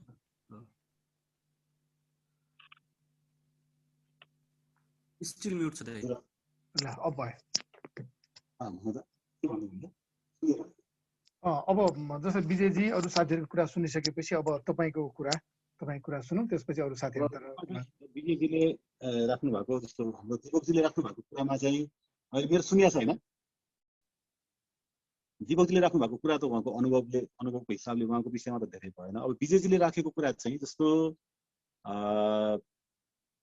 अब यो डेटाको स्रोत के हो भन्ने जो कुरा छ, यो त अहिले विश्व स्वास्थ्य सङ्गठन त्यसपछि आएर ले जुन डेटा बाहिर पठाइराखेको छ त्यसको हरेक दिन जस्तो हरेक सेकेन्डमा यसको अपडेट भइरहेको छ र मैले चाहिँ यसको 4-5वटा ठाउँबाट ट्याली गर्छु, 4-5वटा वेबसाइटबाट हेरेर ट्याली गर्छु र त्यो देशले हरेक देशहरूले जुन निकाल्छ नि जुन अथेन्टिक जस्तो तपाईँको चाहिँ सिडिसी भन्छ अमेरिकाको होइन, त्यस्तै इटलीको त्यहाँको चाहिँ नेसनल हेल्थ रिसर्च काउन्सिल भन्छ, यस्तै त्यहाँको अथेन्टिक देशको उसबाट जुन अथेन्टिक छ त्यो अनुसार निकालिराखेको छु मैले निकालेको डेटाको हिसाबले चाहिँ। अब जहाँसम्म यो काउन्ट नै गरेको छैन कि भन्ने जो विजयजीको कुरा छ, यसमा चाहिँ काउन्ट नगरेको होइन, काउन्ट अझ बढी गरेको छ भन्ने छ। जस्तो कोभिडको जस्तो WHO को प्रोटोकल के छ भने तपाईँ 10औं वर्षदेखिको क्यान्सरको बिरामी हुनुहोस् तर तपाईँ मर्ने बेलामा तपाईँको पिसिआर टेस्ट गर्दाखेरि, मान्छे मर्ने बेलामा पिसिआर टेस्ट गर्दाखेरि यदि पोजिटिभ आयो भने उसलाई चाहिँ कोभिडमै हाल्ने भन्ने उसको छ त्यसको चाहिँ गाइडलाइन। र त्यो WHO को गाइडलाइनको आधारमा नै आज सबैतिर यस्तो गरिएको छ र जति पनि मृत्युहरू भएको देखिन्छ उसलाई चाहिँ त्योमा थपेको जस्तो के अरे जस्तो क्यान्सर प्लस कोभिड पनि भन्दैन उसले, अथवा कोभिड अनि त्यसपछि क्यान्सर पनि थियो। समाचारमा त्यसरी आउँछ कि उहाँ चाहिँ क्यान्सरको पनि बिरामी हुनुहुन्थ्यो अथवा हुनुहुन्छ भनेर जो आइराखेको छ। अब जहाँसम्म विजयजीले जुन गम्भीर प्रश्न उठाउनु भएको छ, मेरो कुरा के होइन भने यो कुनै रोग नै हो या होइन भन्ने तर्कमा म गएकै छैन। यसलाई जसरी अतिरञ्जना गरियो, जति हो त्यो भन्दा 100औं गुणा बढी यसलाई आतंकित बनाउने काम गरियो भन्ने कुरा हो। अब कोभिडको कारणले गर्दा मृत्यु भयो कि भएन भन्ने कुरा त कोभिडले के गर्छ, यसको सिम्पटम के हो भन्ने कुराको अथेन्टिक अहिलेसम्म त्यसको ठ्याक्कै एक्ज्याक्ट डेफिनेसन त कसैले पनि दिएको छैन। जसले कोभिड छ भनेर जसले पिसिआर मार्फत यसलाई डिटेक्ट गर्न जो खोजिएको छ उहाँहरूले नै त्यसको बारेमा चाहिँ देखाउनु भएको छैन कि कोभिडले यो सिम्पटम हुन्छ, यसले यो चाहिँ यसको चाहिँ अवधि हुन्छ भनेर उहाँहरूले एक्ज्याक्ट यसको बारेमा भन्नु भएको छैन। त्यसले गर्दाखेरि त्यो मृत्यु जति पनि तपाईँ हाम्रो वरपरका साथीहरू जुन वातावरण तयार पारेको छ तीनटा कुरा रहेछ क्या। एउटा चाहिँ मनोबलको कारणले गर्दा, अर्को गलत उपचारको कारणले गर्दाखेरि। जस्तो मैले यो गलत उपचार चाहिँ किन भनिराखेको छु भने पटक पटक जसलाई अक्सिजन लगातार दिइराखेर रेमडेसिभिर चलाइएको छ विजयजी। अब मेरो अनुभवमा तपाईँको भन्दा पनि निर्मम अनुभव छ मेरो, केही मेरा एकदमै नजिकका रिलेटिभ्सहरू जो चाहिँ स्वस्थ मोटरसाइकलमा हस्पिटल जानुभएको थियो, सुन्नुहोस् है त, मोटरसाइकलमा हस्पिटल जानुभयो, त्यसपछि हस्पिटलले पिसिआर पोजिटिभ भनेर भन्यो, उहाँलाई चाहिँ भेन्टिलेटरमा लगेर के अरे आइसियुमा लगेर राखिएको छ। त्यसपछि 4वटा रेमडेसिभिर दिइसकेपछि 7औं दिनको दिन मृत्युको कारण अब तपाईँ कोभिड भन्नुहुन्छ कि गलत उपचार भन्नुहुन्छ। म चाहिँ के भन्छु भने हामीले ठिक उपचार पाइराखेका छैनौँ, गलत उपचार पाइराखेका छौँ, जसले गर्दाखेरि जेको लागि भनेर त्यो कारणले गर्दा मानिसहरूको डेथ भइरहेको छ। अब अनुभवको हिसाबले हामीसँग धेरै अनुभवहरू छन्। 95% संसारभरिको मानिसहरूको अनुभव एउटा छ। केही साथीहरू, केही हाम्रा नातागोता, केही इष्टमित्र, केही हामीसँग असाध्यै नजिक भएका मानिसहरूको मृत्युको अनुभव अर्कै छ। कसैको असाध्यै निर्मम छ, कसैको गलत उपचारले गर्दा भएको देखिन्छ, कसैको मनोदशाको कारणले गर्दा भएको देखिन्छ।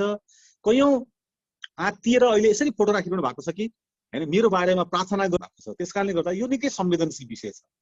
हामीले के कुरालाई स्थापित गर्नुपर्दछ भन्दाखेरि जसरी बाहिर टेरोराइज गरिएको छ त्यो स्तरको यो रोग होइन, त्यस्तो क्षति दर त्यस्तो छैन। अब जहाँसम्म तपाईँको चाहिँ तपाईँले भनेको जो स्किप पो गरेको नम्बर भन्ने छ, त्यो र राज्यहरूलाई त अहिले कस्तो छ भने उनीहरूले आफ्नो लकडाउनलाई परिभाषित गर्नको लागि पनि, त्यसलाई जस्टिफाई गर्नको लागि पनि मृत्यु दर र तपाईँको चाहिँ के भन्छ यसको चाहिँ संक्रमण दर साथै धेरै देखाउनु पर्ने छ। एउटा तथ्य हेरौँ न विजयजी, दशैंमा लकडाउन खोल्नुभन्दा अगाडि नेपालमा 50,000 सक्रिय संक्रमित थिए होइन त। 50,000 सक्रिय संक्रमित भएको बेलामा लकडाउन खोलिएको थियो र त्यसपछि असोजदेखि यो चैतसम्म एक दिनमा 100 जनाको मात्रै पिसिआर हुन्थ्यो, 200 जनाको मात्रै पिसिआर हुन्थ्यो। हेर्नुहोस् है त कतिसम्म छ यो, त कतिसम्म यो चाहिँ हाम्रो अगाडिको डेटा, हाम्रो अगाडिको तथ्याङ्क हेर्नु न कि असोज, कार्तिक, मङ्सिर, पुष, माघ, फागुनभरिमा के भयो 6 महिनासम्ममा भने जम्मा जम्मी तपाईँको 50-100 जना 200 जनाको मात्रै PCR टेस्ट भयो। र एकाएक भ्याक्सिन आएपछि अहिले कतिजनाको टेस्ट हुन्छ त हरेक दिन भन्दाखेरि अहिले हरेक दिन 15 देखि 20,000 जनाको टेस्ट हुन्छ। अनि 200 जनाको टेस्ट हुँदाखेरि 10 जना 20 जनालाई कोभिड लागेको भनिएको थियो र त्यति बेला कोभिडको मृत्यु दर नै थिएन भन्नुहोस्। र अहिले एकैचोटि 20,000 जनाको टेस्ट गरेको छ। अघि मैले यो डेटा तपाईँको राख्न पाइन छु कि अहिले 15,000 र 20,000 जनाको टेस्ट गरिएको छ। अनि के भनेको छ भन्दाखेरि हरेक दिन चाहिँ कतिजनालाई भन्दाखेरि 10 जना 15 जना र 20 जनालाई चाहिँ मृत्यु भयो भनेर राखिएको छ। त्यसले गर्दाखेरि यो त सरासर के भयो त भन्दाखेरि यो बीचमा किन 15-20,000 जनाको टेस्ट भएन त? के यो बीचमा असोजदेखि यतासम्म चाहिँ मानिसहरू बिरामी नै भएका थिएनन् त? त्यस्तो होइन, मानिसहरूलाई त यस्ता सिम्टमहरू त लगातार देखा परिराखेको थियो त। भनेपछि यो चाहिँ के हो भने यो चाहिँ यिनीहरू यो चाहिँ निश्चित एउटा योजना सहित नै देखा पर्छ यसमा चाहिँ। त्यसले गर्दा अब अहिले चाहिँ अब नेपालको कन्टेक्स्टमा अब के हो त भन्दाखेरि अब त पोलिटिकल लकडाउन हो भन्छु मैले त। किनभने सङ्क्रमित सङ्ख्या 50,000 पुगेको छैन। त्यसपछि आएर मृत्युको कुरा गर्दाखेरि हरेक दिन उनीहरूले देखाएको डेटाको हिसाबले पनि 10, 15, 20, 25, 30 जनासम्मको मृत्यु देखाइराखेको छ। जबकि विजयजी श्वास प्रश्वासको कारणले गर्दा नेपालमा हरेक दिन 30 जना मानिसको मृत्यु हुन्छ। र टिबी रोगको कारणले गर्दा नेपालमा हरेक दिन 50 जना मानिसको मृत्यु हुन्छ। र नेपालमा हरेक दिन 700 मानिसहरूको मृत्यु हुन्थ्यो। यो त कुनै हामीले कोही बनाएको डाटा होइन र अहिले पनि त्यो डाटा नागेको छैन। र मेरो केन्द्रबिन्दु मृत्युदर होइन, मेरो केन्द्रबिन्दु चाहिँ के हो भने संक्रमणको गुणात्मक संक्रमण दर र यसको उपचार विधि पनि भएको, उपचार पनि भएको, तर जति उपचार भनेर भनिएको छ गलत उपचारको कारणले गर्दा पनि मान्छेहरूको मृत्यु भइराखेको छ। कतै तपाईँ हाम्रा नजिकका साथीहरू अथवा नजिकका दाजुभाइहरू जो हाम्रो डेथ भए उनीहरूको गलत उपचारको कारणले गर्दा पनि मृत्यु भएन भन्ने पनि हामीसँग प्रश्न फेरि रहिरहने भइहाल्यो। किनभने रेमडेसिभिर त चलाएकै छ। अहिले पनि मैले एकदमै हिट गरेर मैले जम्मा 4वटा कुरामा भनेको छु कि रेमडेसिभिरको प्रयोग एउटा मृत्युको कारण बनेको छ। मास्कको, सेनिटाइजर र यो जे भनिएको छ यसको चाहिँ रोक्न भनेर यसले चाहिँ हाम्रो इम्युन सिस्टमलाई घटाउने नै हो। यति 4वटा कुरामा चाहिँ हामीले जोड दिनुपर्छ जस्तो लाग्छ मलाई। मैले टुङ्ग्याएँ महादेश। अरू कोही साथीहरूको प्रश्न छ भने हामी दिन्छौँ। जसिन्द्रजीले हात उठाउनु भएको छ, जसिन्द्रजीको कुरा सुनौँ, त्यसपछि करिब करिब अन्ततिर छौँ। अब एउटा मात्रै प्रश्न जसिन्द्रजीको, अनि टुङ्ग्याउँ है। 2 घन्टा जति हुन लाग्यो। जसिन्द्रजी हुन्छ, तपाईँ कुरा राख्नु होला। नमस्ते तपाईँ सबैजनालाई अनि अभिवादन पनि। म संक्षेपमा केही अनुभव पनि त्यस पछाडि केही प्रश्न पनि र केही मेरो एकदम अर्थपूर्ण कुरा पनि राखेको जस्तो लागेको छ। यो सबै यस्तो गरौँ, यो लगभग 3 मिनेटमा टुङ्ग्याउँ है जसिन्द्रजी। मैले यहाँ समय त्यही अनुसार मिलाउनु पर्ने हुन्छ। हस् दाइ, म सक्दो एकदम छोटो बनाउँछु। जागिर दाइले भनेका केही कुराहरू मैले त्यो प्रश्नको रूपमा राखेको थिएँ, तर अहिले ठ्याक्क उहाँले यो बिचमा मैले प्रश्न गर्न नपाउँदै त्यो जवाफको रूपमा चाहिँ मेटिसक्नु भएको छ। त्यसमा चाहिँ म त्यहाँ गइनँ। तर अघि दाइले भनेको एउटा कुरा, यो सञ्चार माध्यमहरूले पनि यो विषयमा चाहिँ अलिक खुलेर लेख्नुपर्छ भन्ने कुरा जुन गर्नुभयो त्यो कुरा चाहिँ अलिकति मलाई खुल्दुलीको रूपमा थियो। किनभने म आफै पनि सञ्चार माध्यममा एउटा समाचार लेखनको रूपमा काम गरिरहेको मान्छे भएको हिसाबले दाइले भने जस्तो यो कुरामा चाहिँ कतिपय अवस्थामा हामी स्वयं लेख्ने मान्छेहरूलाई पनि प्रतिबन्ध छ। जस्तो कि मैले लेखिरहनु खोजेँ भने पनि मान्छे यो इन्जेक्सन लगाइसके पछाडि अथवा कोरोनाको खोप लगाइसकेपछि मान्छे मरेको छ, उसको रिलेटिभ्स हामीले आफू रूपमा के कस्तो थियो अवस्था, सुरुको अवस्था र अहिले आएर चाहिँ के कारणले मृत्यु भयो, के खोप लगाएकै कारणले मृत्यु भएको भनेर भन्दै गर्दा योभन्दा अगाडि ठिक थियो, बरु कोरोना पोजिटिभ हुँदासम्म पनि ठिकै थियो, यस्तो अवस्था भयावह अवस्था थिएन। तर झन् यो खोप लगाइसकेपछि त चक्कर लाग्ने, त्यस पछाडि वाकवाकी हुने अथवा विभिन्न समस्या देखिने, त्यो खोप लगाइसकेपछि मृत्यु भयो भनेर मैले 1-2 जनासँग त प्रत्यक्ष रूपमा बसेर रिपोर्टिङै गरेँ। तर त्यो गरिसके पछाडि पनि त्यसलाई समाचार तयार बनाइसकेपछि फाल्न दिइएन, अथवा जो समाचार प्रमुख हुनुहुन्थ्यो उहाँले चाहिँ त्यो कुरालाई चाहिँ बाहिर ल्याउनु त्यसरी फाल्नु हुँदैन। किनभने किन फाल्नु हुँदैन भन्ने मेरो प्रश्नमा चाहिँ उहाँले के भन्नुभयो भने यो भने त हामीले त यो कोरोना सङ्क्रमित भयो भन्ने कुरालाई त सरकारको डाटा आएको हुन्छ, त्यो डेटालाई हेरेर चाहिँ हामीले लेखेका हुन्छौँ, त्यो प्रमाणको रूपमा रहन्छ। तर यो त औषधिकै कारणले अथवा त्यो भ्याक्सिनकै कारणले मरेको भन्ने त कुनै पुष्टि छैन। त्यही कारणले गर्दा यो हामीले तथ्य फरक हुन सक्दैन। यसले चाहिँ भोलि हाम्रो मिडियामाथि केही आक्रमण गर्ने अथवा अलिकति केही समस्या जटिलता आइपर्न सक्ने हुनसक्छ। त्यही कारणले गर्दा यस्तो किसिमको समाचारहरू चाहिँ सम्प्रेषण नगरौँ भनेर चाहिँ हामी स्वयं मिडियाकर्मीहरूलाई अथवा जो न्युज फिल्डमै रहेर काम गरिरहेको सञ्चार क्षेत्रमै रहेर काम गरिरहेका साथीहरूलाई पनि यसरी एउटा दबाब चाहिँ छ। र अर्को कुरा भनेको चाहिँ कसरी हेर्ने भन्ने कुरामा फेरि केही व्यक्तिहरू अलि पपुलर रूपमा सामाजिक सञ्जालहरूमा पनि अलि व्यापक रूपमा चर्चा कमाइरहेका व्यक्तिहरूले पनि यसलाई असाध्यै कारुणिकताको रूपमा बोलिदिनु भएको छ, लेखिदिनु भएको छ। जस्तो कि मदन कृष्ण श्रेष्ठ दाइले लेख्दै गर्दाखेरि त्यसले पार्ने प्रभाव, प्रकाश जस्ता सामाजिक रूपमा अलिकति एउटा सामाजिक सञ्जालमा र त्यसपछि सामाजिक क्षेत्रमा अलिकति एउटा व्यक्तित्व कायम गरिसकेका केही पपुलारिटी कमाइसकेका व्यक्तिहरूले भनिदिँदा अझ व्यापक रूपमा त्यसको चाहिँ नकारात्मक सेन्स चाहिँ बढी हुन जाँदो रहेछ। र म आफै पनि पोजिटिभ भएर यो रिकभर भइसकेको अवस्थामा म जहाँ उपचार गराएँ, म जुन हस्पिटलमा बसेर उपचार गराएँ, त्यहाँको डाक्टरले मलाई भन्नुभयो भने तपाईँ यहीँ बसेर उपचार गर्नुभयो भने तपाईँको यो जुन तपाईँ बिरामी भएको मानसिकता छ त्यसले डबल पीडा थप्छ तपाईँलाई। किनभने तपाईँ यहाँको भयावह अवस्था देख्नुहुन्छ, ऊ पनि बिरामी देख्नुहुन्छ, ऊ पनि बिरामी देख्नुहुन्छ, तपाईँ रिकभर हुने कुनै पनि चान्स तपाईँको दिमागमा पोजिटिभ थिङ्स आउँदैन। त्यसले गर्दा तपाईँलाई झन् समस्या पर्छ। बरु तपाईँ यहाँबाट निस्केर गएर कोठामा गएर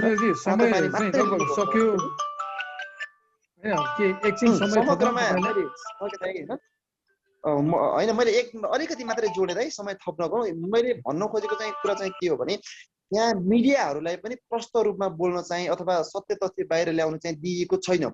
जसरी यो कोरोनामाथि एउटा राजनीति भएको छ, मास्क बेच्ने मान्छेहरूको कथा लेख्न दिइएको छैन, औषध के सेनिटाइजर बेच्ने मान्छेहरूको कथा लेख्न दिइएको छैन, उनीहरूसँग गरेको रिपोर्टिङ फाल्न दिइएको छैन।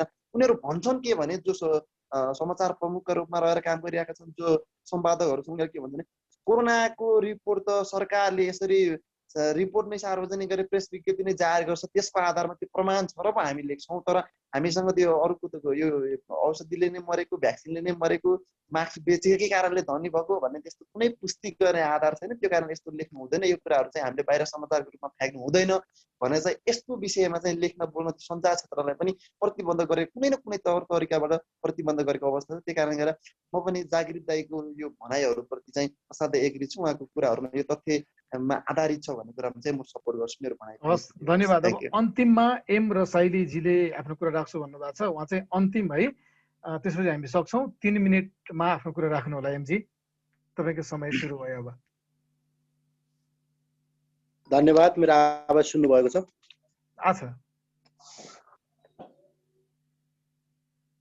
मेरो आवाज सुन्नु भएको छ? ल, धन्यवाद समय उपलब्ध गराउनु भएकोमा। सबैमा अभिवादन।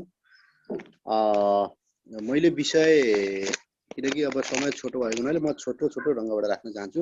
सुरुको दिनमा चाहिँ कोरोना भाइरस चाहिँ को निकै प्रचार हुँदा मैले यस विषयमा चाहिँ हाम्रै पार्टीका संयोजक आवतीजीलाई मैले यो विषयमा चाहिँ तपाईँले केही यसो विचारहरू प्रस्तुत गर्नुहुन्न भनेर चाहिँ मैले इनबक्समा चाहिँ मेसेज गर्दा उहाँले चाहिँ मलाई 2टा भिडियो पठाइदिनु भएको थियो। एउटा चाहिँ भारतका डाक्टर विश्वरूप राय चौधरी र एउटा चाहिँ हाम्रै जागृत रायमाझीजीको पठाउनु भएको थियो। त्यहाँबाट चाहिँ मैले जागृत रायमाझीले चाहिँ गहिरो गरी चाहिँ अलिकति फलो गर्ने गरेको हुँ होइन। मेरो विषय के छ भने अहिले चाहिँ यहाँ 10 लाख चाहिँ एचआइभी पोजिटिभबाट त 10 लाख मरेको भन्ने चाहिँ आयो। किनकि म बिचमा चाहिँ लाइन गएर चाहिँ म अलिकति कनेक्ट हुन सकिनँ। 10 लाख मरेको भन्ने विषयमा चाहिँ के छ भने एचआइभी पोजिटिभबाट चाहिँ मेरो गाउँमा पनि आफै एकजना चाहिँ मेरो आफन्त चाहिँ बित्नु भएको थियो होइन। तर पछि के छ भने एचआइभी पोजिटिभ चाहिँ सङ्क्रमण हुने भनेको शारीरिक सम्बन्धबाट भन्ने गरिन्छ। तर अहिले उनको परिवारमा 2टा छोरी छन् र एउटा श्रीमती छन् र उनीहरूको चाहिँ स्वास्थ्य सामान्य छ होइन, त्यस्तो केही फरक परेको छैन। विश्वरूप राय चौधरीकै भनाइअनुसार चाहिँ उहाँको केही भिडियो हेरे अनुसार चाहिँ एचआइभी पोजिटिभ भनेको फ्रान्स र अमेरिकाको केही संलग्नमा चाहिँ विश्वका मानिसलाई लुट्ने चाहिँ एउटा अवधारणा जस्तै अहिलेको कोरोना पनि हो भनेर चाहिँ उहाँको एउटा भिडियो चाहिँ हेर्ने मैले अवसर पाएको थिएँ होइन। त्यसो हुँदाखेरि जागृत रायमाझीले चाहिँ अब 10 लाख मानिसको मृत्यु हुन्छ भनिसकेपछि एचआइभी पोजिटिभलाई विश्वरूप राय चौधरीले परिभाषित अथवा उहाँले चाहिँ आफ्नो विचार प्रस्तुत गरे अनुसार र अहिले 10 लाख मर्यो भने अनुसार चाहिँ र अहिलेको यो कोरोनालाई जसरी चाहिँ उहाँले चाहिँ व्याख्या गर्नुभयो, कोरोना पनि हाउ बुझिने हो र एचआइभी पोजिटिभ पनि विश्वका मान्छे लुट्ने चाहिँ एउटा अवधारणा हो भने चाहिँ उहाँले भन्नुभएको थियो। अब 10 लाख मर्यो भनिसकेपछि चाहिँ हामीले चाहिँ विश्वरूप राय चौधरी जस्तै व्यक्तिको तथ्याङ्क हेर्ने हो अथवा चाहिँ अहिले 10 लाख मान्छे मृत्यु भयो भनेपछि पोजिटिभ एचआइभी पोजिटिभ छ भनेर चाहिँ हामीले कुन ढङ्गबाट चाहिँ लिने हो, यो बारेमा चाहिँ अलिकति म स्पष्ट हुन चाहन्छु। हस्, धन्यवाद। हस्, धन्यवाद। र अब लगभग सकियो नै, अन्तिममा मलाई लागेको चाहिँ जागिर दाइ एउटा मात्रै कि अघि तपाईँले भन्नुभयो कि सावधानी नअपनाउने भनेको त होइन भन्ने कुरा गर्नुभएको थियो। त्यही भएर यो सावधानी अपनाउन चाहिँ के गर्यो भने सावधानी अपनाइन्छ होला, तपाईँलाई के लाग्छ त्यो सहित जोडेर टुङ्ग्याउनु होला दाइ। यति हो आजलाई। अब जस्तो मैले दुई तीनवटा कुरालाई मैले भने, एउटा हाम्रो जसेन्द्रजीले जो राख्नुभयो मिडियामा भनेको हाम्रो त यहाँ लेखेको आर्टिकलहरू नै हटाइदिए मिडिया, कतिपय मिडिया, एउटा त्यो देखिन्छ। अर्को भ्याक्सिन लगाएर मृत्यु भएको साथीहरूको धेरैको रेकर्ड मसँग छ। अब तपाईँले भन्नुभयो नि जस्तो प्रमाणको कुरा के हो भन्दाखेरि जस्तो भ्याक्सिन लगाएर भोलिपल्ट पर्सिपल्ट मर्यो भने त ऊ त भ्याक्सिनले मर्दा मरेको हो नि त, किनभने भ्याक्सिन लगाउने बेला त स्वस्थ नभइकन त मर्दैन न। त्यो रिपोर्टिङ त्यो चाहिँ ल्याउन दिएको छैन। यो चाहिँ डरलाग्दै कुरा छ। यो त्यति मात्र होइन, भ्याक्सिन लगाएर बिरामी भएको पनि चाहिँ न्युजहरू आएको छैन। बिरामी त सबै भइरहेछ नि त भ्याक्सिन लगाएर। सबैजनाले लेखिरहेका छन् कि म बिरामी छु भनेर फेसबुकमा लेख्छन्, तर त्यो न्युज बनाइराखेको छैन।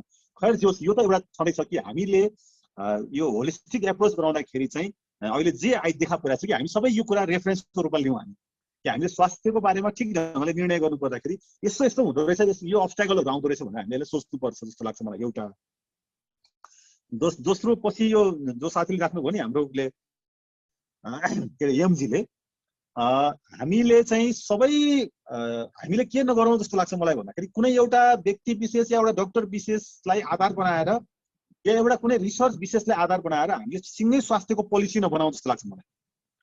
जस्तो एचआइभीबाट 10 लाख मर्यो भनेर अहिले त्यो डब्लुएचओले निकालेको अथवा त्यहाँको डेटामा त्यो छ, र एचआइभी बारेमा डाक्टर विश्वरूप राय चौधरीले जे रिसर्च गरेर जुन थेसिस लेख्नु भएको छ त्यसको बारेमा हामीले छलफल गर्नुपर्छ।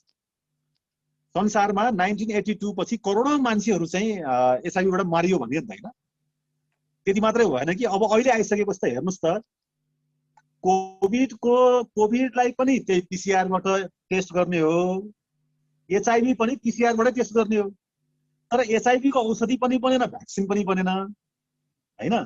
त्यसपछि आएर तर एचआइभीको नाममा संसारमा यति धेरै भयो कि त्यसको अब व्यापारको कुरा गर्दाखेरि मलाई लाग्छ अहिले स्वास्थ्यमा भएको सबैभन्दा ठुलो व्यापार यो कोभिडलाई पनि कोभिडले पनि उसिनेको छैन जस्तो लाग्छ मलाई हैन त। त्यसले त्यो थेसिसको बारेमा हामीले सामूहिक रूपमा छलफल बनाएर धारणा बनाउनुपर्छ। म चाहिँ त्यसका कतिपय डेटाहरूसँग नजिक छु। तपाईले जो भन्नुभयो नि कि त्यसमा निकालेको कतिपय तथ्याङ्कहरूसँग चाहिँ त्यो सही हो कि भन्ने मलाई पनि लागिरहेको छ। तर हामीले फेरि के हो भने निष्कर्ष जो छ नि संश्लेषणको जो कुरा छ, संश्लेषण गर्दाखेरि चाहिँ के छ त भन्दाखेरि हामीले एलोपेथीको अनुभवलाई पनि कलेक्सन गर्नु पर्यो, हाम्रो आयुर्वेदको पनि छ। जस्तो अहिले हामीले जस्तो महावीरजीले जो भन्नुभयो कसरी हो त योबाट चाहिँ हामीले प्रिभेन्सन गर्ने अथवा हामी कसरी हो त भन्दाखेरि हामीले खाने कुरा के छ, हामीले जस्तो 90% कुरा हामी बेसिक खाइरहेका छौँ। अब हाम्रो इम्युन सिस्टम कसरी बढ्छ त हैन, बढ्ने कुरा छैन। त्यसले गर्दा यो सबै रेफरेन्सहरू आयुर्वेद, नेचुरोपेथी, हाम्रो प्राणायाम र ध्यानको कुरा पनि, त्यसपछि आएर तपाईँको अकुपेसर र अकुपङ्क्चरको कुरा पनि, सबै मेडिकल अनुभवहरूलाई कलेक्सन गरेर हामीले एउटा होलिस्टिक एप्रोच बनाऊ कि ताकि जसले पूर्ण स्वास्थ्य नीति बनोस्। जस्तो हामीले केही साथीहरूसँग जुन खानपानको कुरा गर्यौं, हाम्रै साथीहरू जो चाहिँ 92-95 केजीका साथीहरू अहिले 50-55 किलोमा झर्नु भएको छ, उहाँहरूले ठिक खानपान गरेर असाध्यै स्वस्थ हुनु भएको छ टोटल्ली। उहाँहरूको अनुभवलाई पनि राखौँ, यो सबै गरेर गर्नुपर्छ।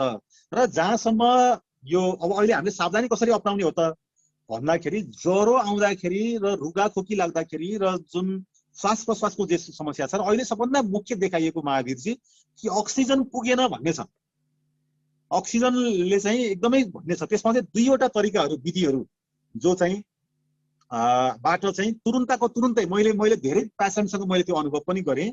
त्यो म तपाईँलाई म इनबक्समा पठाउँला पनि। खास गरिकन सुत्ने कुरा, घोप्टो परेर सुत्ने कुरा र चाहिँ यो अगाडिपट्टि बसेर गर्ने कुरा, त्यसको म रेफरेन्स पठाउँछु, त्यसलाई पनि सेयर गरौँ।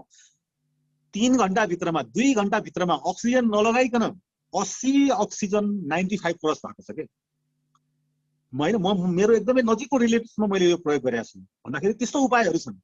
ती सबै उपायहरू जो छन् त्यसलाई हामीले प्रयोग गरौँ र खानपानको कुरादेखि लिएर यसको चाहिँ होलिस्टिक जो कुरा छ भनौँ न सबै कुरामा चाहिँ हामीले गर्नुपर्छ। र एएमजीले उठाएको जो प्रश्न छ तपाईँले जे हेर्नु भएको छ हामीले सबै रेफरेन्सहरूलाई कलेक्सन गरौँ र हामी एउटा यसमा हाम्रा स्वास्थ्य कर्मी अहिले त हामीसँग डक्टरहरू हुनुहुन्छ, डक्टरहरूसँग हामी संवादमा छौँ।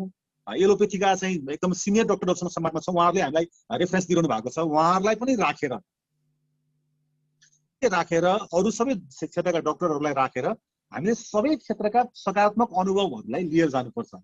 र मेरो अनुभूतिको कुरा हो यो, मैले यसमा जति पनि विषयहरू उठाएको छु व्यक्तिगत रूपमा उठाएको छु, यसलाई संस्थागत हिसाबले या कुनै समूहगत हिसाबले अहिलेसम्म यसलाई के भन्छ दर्ज गरिएको छैन, किनभने हामी सबैजनाले छलफल गरेर उठाएका विषयहरूलाई संश्लेषण गरौँ भन्ने नै चाहिँ हाम्रो कुरा। त्यसकारण यसमा एमजीको अनुभव, विजयजीको अनुभव, हाम्रो जसिन्द्रजीको अनुभव, महावीरजीको अनुभव, हामी सबैको अनुभवहरू छन् नि त। अनुभव मात्रै छन्, हामीसँग त विभिन्न तथ्याङ्कहरू छन्, हाम्रा रिसोर्सेसहरू छन्, हाम्रा स्रोतहरू छन्। त्यो सबैलाई कलेक्सन गरेर हामीले होलिस्टिक एप्रोच बनाउनुपर्छ ताकि एउटा कुरा चाहिँ के जरुरी भयो भने स्वास्थ्यको बारेमा हामीले ठिक दृष्टिकोण बनाउन सकेनौँ भने र ठिक ढङ्गबाट हामीले गर्न सकेनौँ भने चाहिँ समाजलाई अगाडि बढाउने कुरा अब सम्भव रहेनछ। किनभने यस्तो धेरै टेरोराइज गरिदिन सक्ने स्थिति देखा पर्दो रहेछ कि जसको विरुद्धमा लड्नको निम्ति एउटा ठुलो जनमत हामीसँग चाहिने अवस्था देखा परेको रहेछ।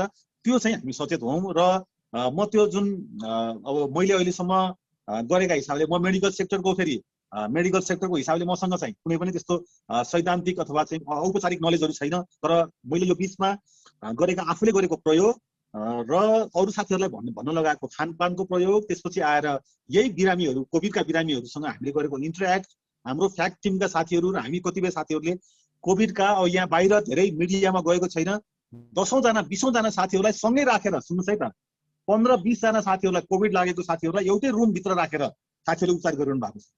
त्यो पहिला पनि गरिरहनु भएको थियो र अहिले पनि गरिरहनु भएको छ। त्यसका धेरै अनुभवहरू छन् कि त्यसमा 100% रिजल्ट आएको छ। त्यसो गर्दाखेरि त्यसका अनुभवहरूको बारेमा चाहिँ म तपाईँहरूलाई त्यो इनबक्स गराउँछु र त्यसलाई पनि अलिकति फेरि त्यो पनि निरपेक्ष हुँदैन, यही बाटो मात्रै हो त भनेर पनि नसोच्नु फेरि। किनभने हामीले कुनै पनि एउटा कुराको एक्सट्रिम एउटा कुराको विरोध गर्दाखेरि अर्को एक्सट्रिममा हामी जानु हुँदैन।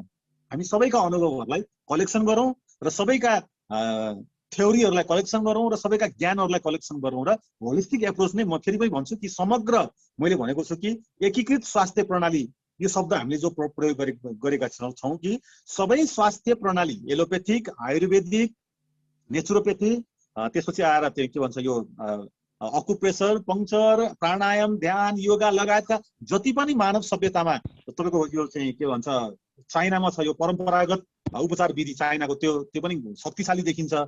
यो बिचमा तपाईँको चाहिँ तान्जानियाले एउटा नयाँ औषधि निकालेको थियो, उनीहरूले त्यसबाट हल गरे। तान्जानियामा तपाईँ 20 जना मान्छेको पनि मृत्यु भएन। भियतनामको आफ्नै अनुभव छ, क्युबाको आफ्नै अनुभव छ। फरक फरक वातावरणमा फरक फरक मानिसहरूका आफ्ना अनुभवहरू छन्। त्यो सबै अनुभवहरूलाई कलेक्ट गरेर हामीले एउटा एकीकृत स्वास्थ्य प्रणाली अथवा एकीकृत स्वास्थ्य नीति अथवा एकीकृत स्वास्थ्य अभियान हामीले सञ्चालन गर्नुपर्ने हुन्छ। त्यसको निम्ति चाहिँ हामीले अहिले जति पनि हामीले बहसहरू गरेका छौँ यो सबैलाई रेफरेन्समा लियौँ र त्यो एकीकृत स्वास्थ्य प्रणाली या नीति बनाउनेतिर हामी अग्रसर जानुपर्छ र त्यसको मूल जिम्मा चाहिँ स्वास्थ्य कर्मी साथीहरूलाई नै त्यसको जिम्मा दिने गरी नै अब उहाँहरूले नै त्यसको नेतृत्व गर्ने, उहाँहरूले नै त्यसको इम्प्याक्ट धेरै गर्ने र त्यसमा हामी पनि सहभागी हुने ढङ्गले नै सोचौँ। मलाई लाग्छ त्यसो हुँदाखेरि अहिले जसरी तर्साइएको छ त्यसरी चाहिँ नतर्सियौँ भन्ने कुरा, अत्याउने कुरा र आत्तिने कुरा दुवैबाट हामी पर हटौँ र यसरी संवाद गर्दाखेरि पनि एकले अर्कालाई के भन्छ मनोबल दिने, एकले अर्कालाई सपोर्ट गर्ने र हाम्रो जो इम्युन सिस्टम छ त्यो चाहिँ यसले पनि डेभलप हुने हुन्छ। त्यसले गर्दाखेरि अनुभवहरूको सेयर गरौँ, एकदमै नकारात्मक अनुभव छ भने पनि सेयर गरौँ, सकारात्मक अनुभव छ भने पनि सेयर गरौँ, सबै अनुभवहरूलाई सेयर गरेर अगाडि बढौँ। अहिले टुङ्ग्याउँ जस्तो लाग्यो मलाई। हुन्छ, हस् ल, जागिद राईलाई पनि धन्यवाद, सबै सहभागी साथीहरूलाई पनि धन्यवाद। यो आजको यो छलफल चाहिँ यही टुङ्ग्याउँ है अब। हस्।